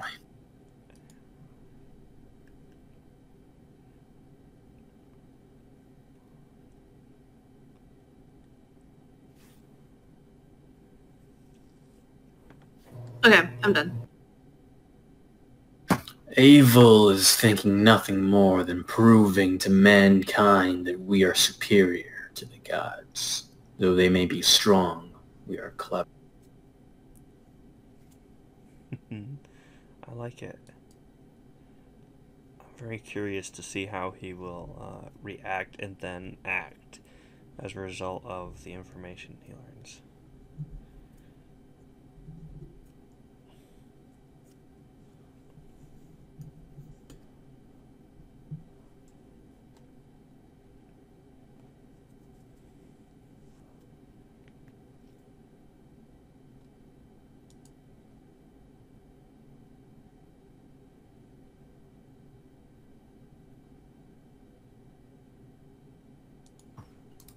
Alright, I'm done. My boys. Alright. Big crowning moment. The crown. The Felsis? The Felsis? Yep, the Felsis. Alright.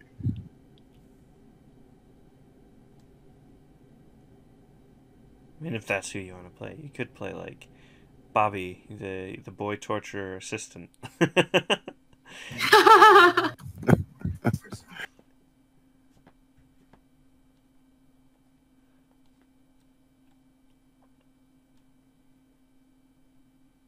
God, I love improv. This is, like, perfect. It's so good. It's tough. I eat it up, man. It's, like, my favorite kind of roleplay, really. When it, like, comes down to push and shove, I love being able to just throw fucking shit out and have it be cool stuff. I do better when I'm, like, comfortable in the setting and have some things established, but when it's like completely like, this is absolutely new, you don't know much about it, then I'm like, yeah. Oh yeah, it's really always so I interesting. always wing it. Yeah, I've never written a backstory. I've never. Oh gosh. My characters emerge through play. Oh my gosh. It's interesting. I always think about all that kind of stuff before I get into it. Like, Yeah, I guess it's really, it comes down to the fact that I love building, world building, lore building, character building, all that kind of stuff. I love, like, making stuff. So improv is like... oh, so do I. Yeah, like, I feel like improv is, like, the most natural form of that. It's like, I'll still, like, write, like, 5 million pages for a character because I love doing it. Yeah. And then, like, oh, man. Like actually improvising the stuff as it goes. Ooh. Nice. So, how will the humans react, huh? That's a bag. I like it. It's gonna be interesting. So at this point, we are essentially all set for the scene. I'm ready to go, really. I mean, who wants to kick it off? Or, oh, actually, yeah, I need to give my character's thoughts on the scene. Oh, can you, like, put my question back with my name? Because it somehow got bumped down. Oh, I see. Yeah, I'll do that. So now is Diphilus is he like contained in a cell, a circle of power, chair? Yes. The way well, I was thinking, have we established much of the magic, like what kinds of magic there are yet? Although we know there's like blood magic, and there's lots of different kinds of magic. I was thinking of doing some sort of like a soul bind through hemomancy, and because of them having the shard of that old god, they're able to connect and link to the gods and their essences, essentially, and that's how they're able to bind to them so easily. Well, not easily, but they're still struggling, and it takes a lot of them to do it. But it's through, they had to draw the blood of Dephelsis, and they had to draw their own blood. So that also puts a time limit. Like, can they hold on? Because that, like, blood has to be used. Oh yeah, so it requires blood contact that is continual, essentially. Is what you're saying, kind of like they have to like be bleeding essentially for it to work. Yes, and so it's basically they have sort of a kind of like a transmutation circle where blood is written out in sort of glyphs around Dephelsis, and they're constantly having to put down their blood to refresh the glyphs and put their blood on the god's wounds in order to keep that connection. So and from this, it's weakened him to where they can bind him with the means of even like a simple rope. I like it. But if they start passing out, then they're going to lose that connection. Do you want to... I feel like this is like the perfect thing for you to like... If you want to edit real quick and under your thoughts also put in like the name of the magics they're using. If you have like a name for it, I feel like that'd be really cool to have. Because that's like a really cool story moment of having like... Oh yeah, and back, during the period of, the god's attack, right? Zerhos utilized the, blood binding to hold Dephelsis or some such, like, oh my god, I feel like that's really cool, having all these little intimate moments at the end that we can call back to.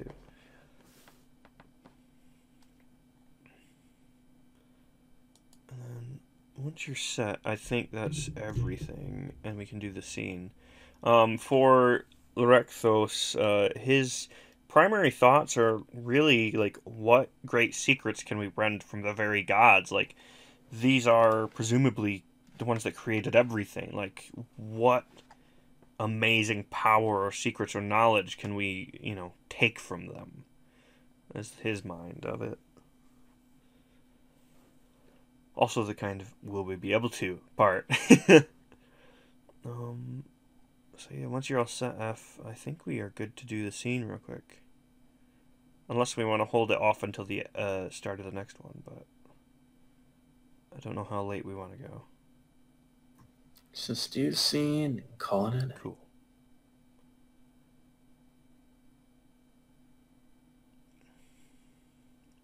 Why don't you set the moon, the atmosphere? Yeah, I can do that. Do you have any particular music you'd like in the background?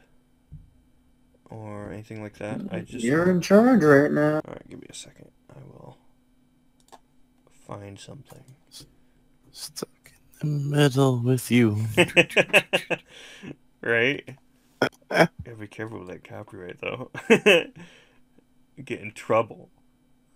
The Yak Yak song.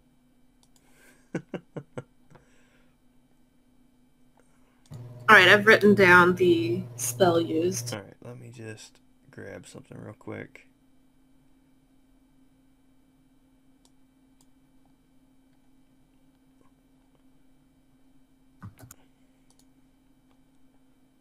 I think I have something that'll work.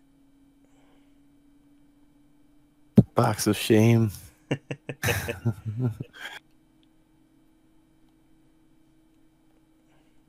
I gotta be careful though, because of the copyright shit. Let's see. Is this it? Oh, I can't broadcast it anyway. Never mind. It's fine. I realized I was like, oh yeah, there's no way for me to broadcast that to everybody and make sure it picks up on the sound, so it's fine. But yeah, so the scene kind of opens up. Kind of the storm brewing around due to the volatile magics, kind of almost warping the very terrain around them. Rekthos is kind of at the head on iron-hewn pedestal, essentially. Below, as he is utilizing the magics there, runes carved all over it, and the champion, name I can't remember, Aval, is there, essentially trying to ask the questions and gain the information, whereas Lorethos is actually committing the torture himself.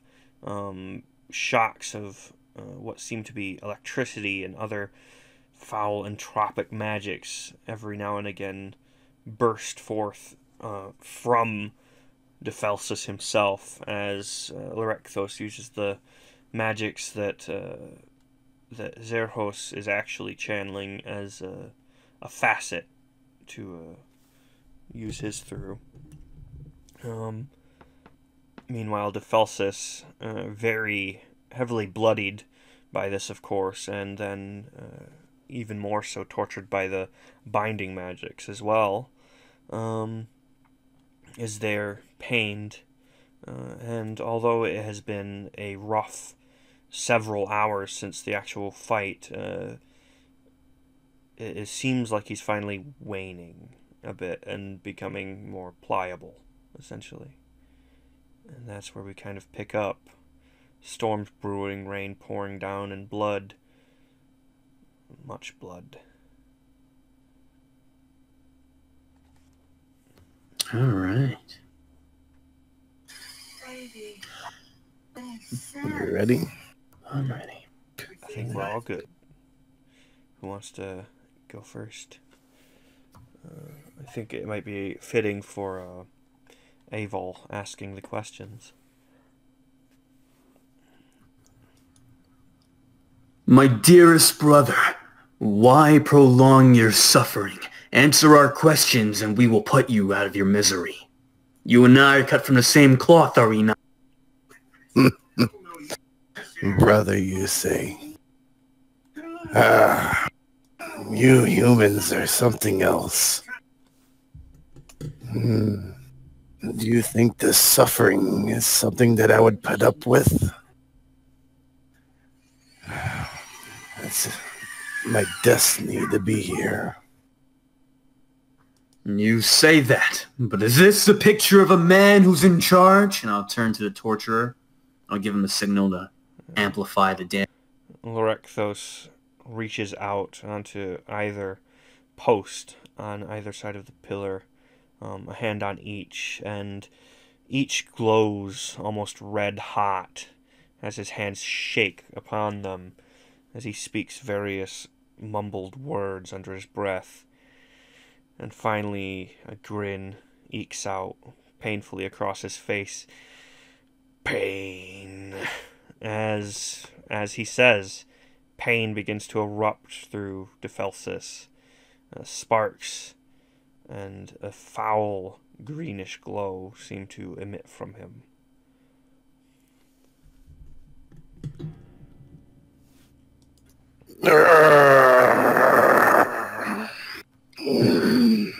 Brother, trust me when I say this hurts me more than you.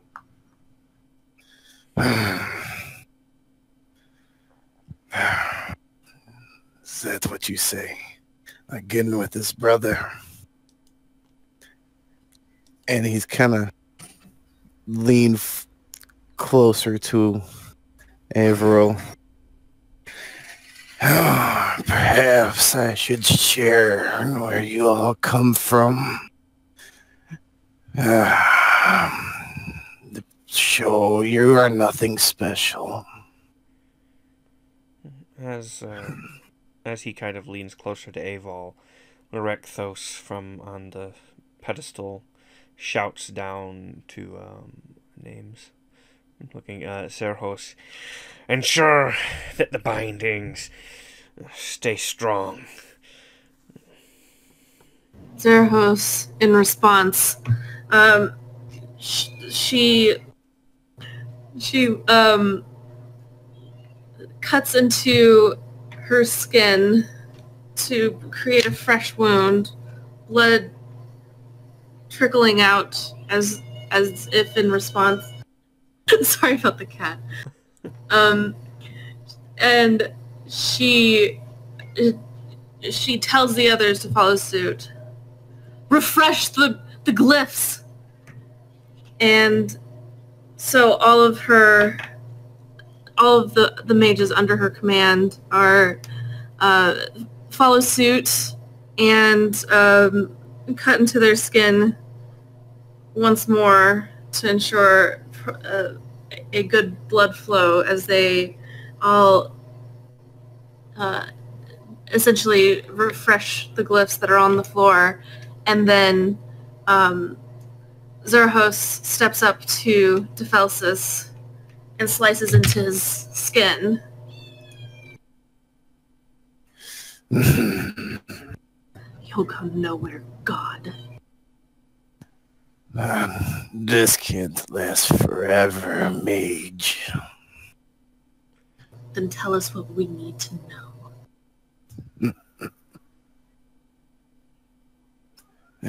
She'll be that easy, shall it?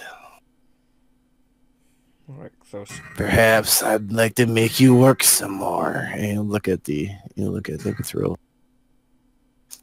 Why don't you put some more of that torture on me? Rexos scowls down towards Defelsis. You will reveal what it is you know to us by the end, Defelsis. You cannot endure forever. None can. You fools think you have this magic. You know it comes at a cost. It doesn't cost me nothing. But each time you use it, it costs you severely. And he'll kind of sit back a little bit. We have reserves, brother. We will be here as long as it takes. He's gonna look at all the mages and torture and look back at their hero. Well, brother. Or maybe we should use another name. Perhaps I should be calling all of you Father. And kind of smirk. Rexos, upon the pedestal, looks confused for a moment, but his eyes wide. Reveal what it is that you know. Speak, Defelsis! And again, mumbled words echo through the area, thunder crashing in the distance as he speaks again. Pain! And the red hot sears his hands again as the sparks, the glow, consume Defelsis.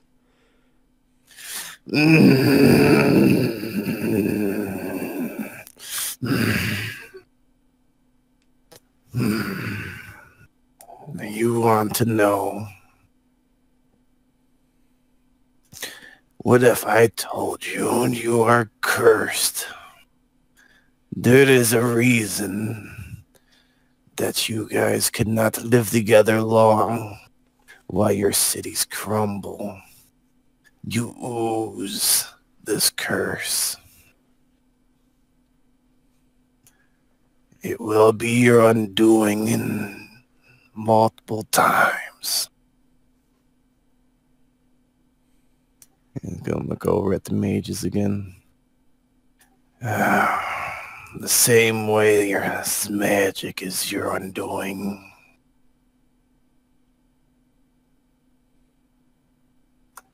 And he's going to kind of shift a little bit. You do know my brothers will not let this go unanswered. But I shall relish in it. Go unanswered? You are the one who attacked us. This is simply your comeuppance. The laws were broken years ago. You are a nuisance. A plague. Recthos shouts out, "Enough! Reveal what it is you said before. Why would you call us such? Father, this makes no sense." And he's going to look over at the hero. Well, hero. And he's going to look at the Microscope, the one doing the torturing. If you must know, your champion, he is nothing special. You are all cut from the same cloth. Each and every human. Why do you think you must sacrifice in order to have your magic work?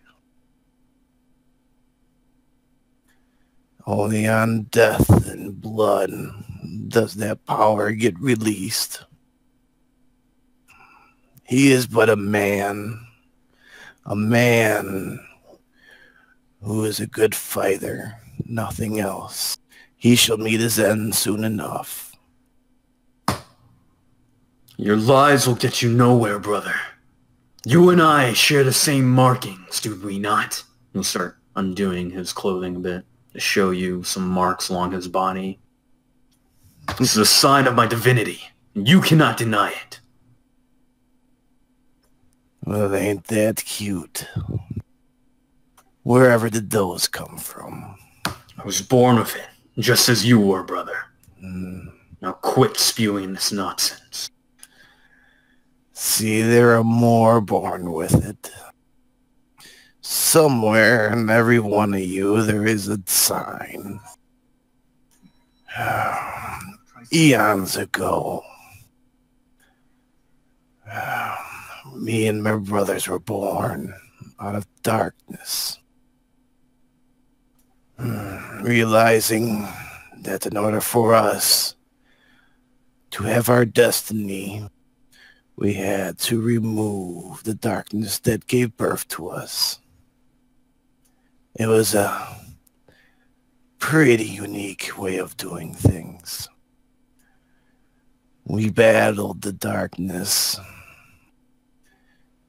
and we split the darkness into pieces. And guess what they became? The plague that is here now in front of me. Recthos, watching over, shouts, "That is impossible. If what you say is true, we would be far more powerful than this. This meager magic." And as Loricthos says that, Zurhos and her small group of mages keeping Dephelsis are starting to look very weary. She looks to Loricthos, but doesn't say anything, kind of silently telling him to speed things up. He nods grimly. "Very well. I've saved this for last, God." He again mumbles a chain of words and finally takes a very fine knife of silver and runs it down the length of both arms, leaving a trail of blood before finally plunging it into his stomach.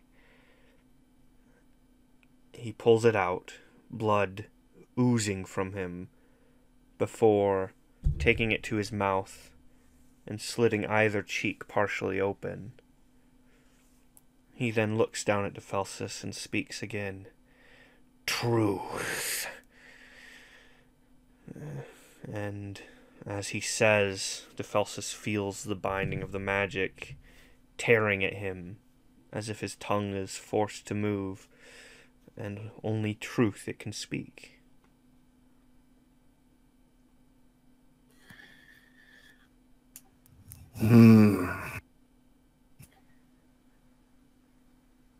If your spell works, that means what I say is the truth, if that's what this is supposed to be. Rexos. And he... Yeah, oh, sorry, go ahead. Oh, go ahead. No, go right ahead. He gazes on, wincing as the blood continues to pour from his wound, holding his hand tight to his stomach. Lucius will smile. I told you at great cost.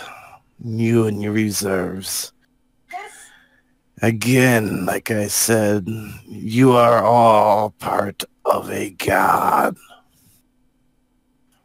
And powerful one. Darkness. He is nothing special. And he'll point over at the hero. There's your truth. And he'll sit back. Rexos, from above, eyes completely wide, blood now pouring from his mouth, falls to his knees,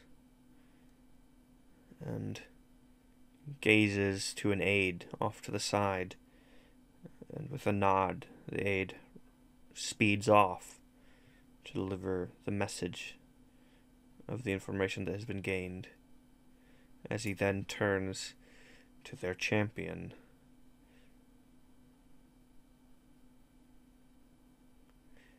Do you know what this means? It's simply a cornered animal making up delusions, deception, nothing more. No. This spell has been used before. It does not fail.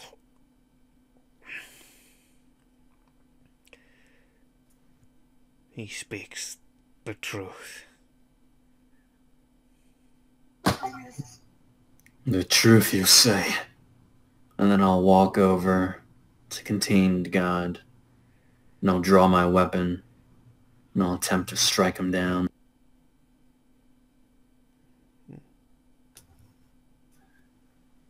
As watching this unfold and sees the hero come over and just to strike him down, he's just gonna smile at him. Destiny is what makes us. Your darkness. And he's just gonna let him go ahead and stab him.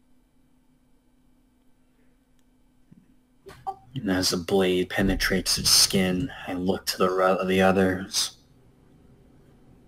If he speaks the truth, then the truth must remain here.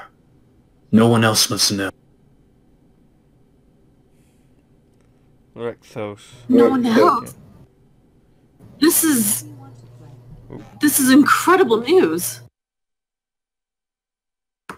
This news will be the destruction of our revolution. We've done so much. We've come so far. We can't let it end here. You can't let your pride get in the way. It's not my pride. It's the will of our people. Can't you see? Rexos, looking now quite pale as the blood covers the small stand he was on, as he's now kind of leaning against one of the posts that was before hot, now just cool metal. No. This is the beginning of our victory. of our ascendants. This is more than we could have hoped for.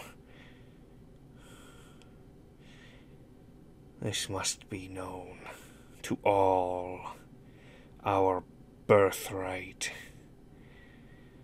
And you see him take the blade up to his mouth again, his other hand pinching his tongue, as with it like that he mutters, "Knowledge," and he cuts off his tongue, and you watch as, after a small spurt of blood, the tongue itself disperses into ash. The spell known to Zerhos, at the very least, which disperses a message to others across great distances. Who it is and how much knowledge he has sent is unclear. Only he truly knows. But after this, with a great amount of blood loss, he collapses, dead.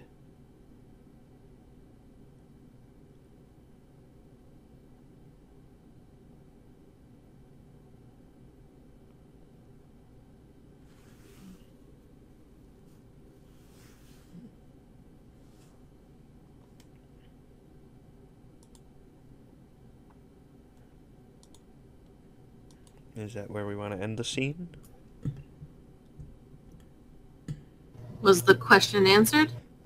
Yeah, yep, so at that point we have, how do the humans react to information revealed by his, torture, and that is, with, quite a lot of issue. Of course, it is now too late. The information is spread.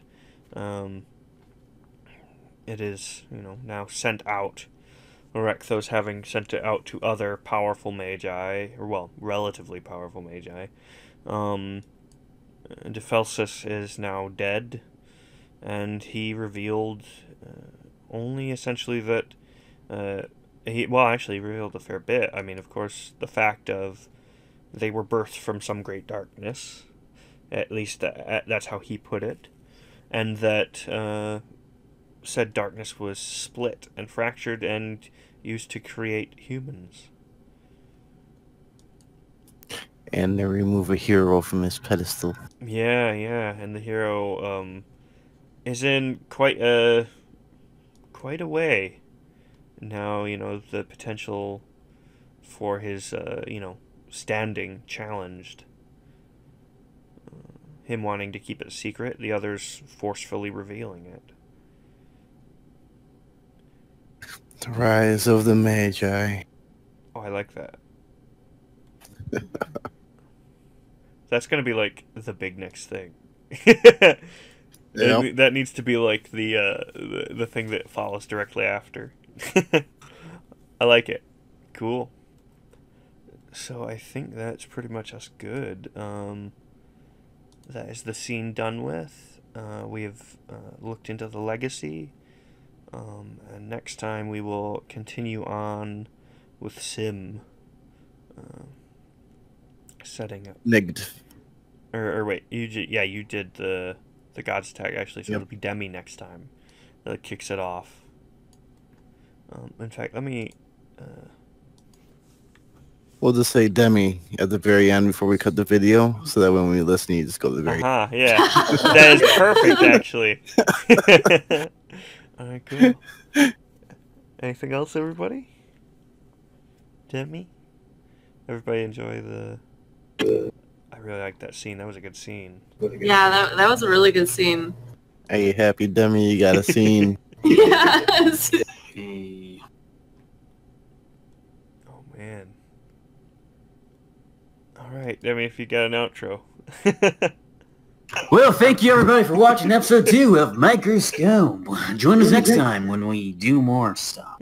Do more stuff. Singing. Yeah. The finger guns. Finger guns. Awesome. Alright, Demi,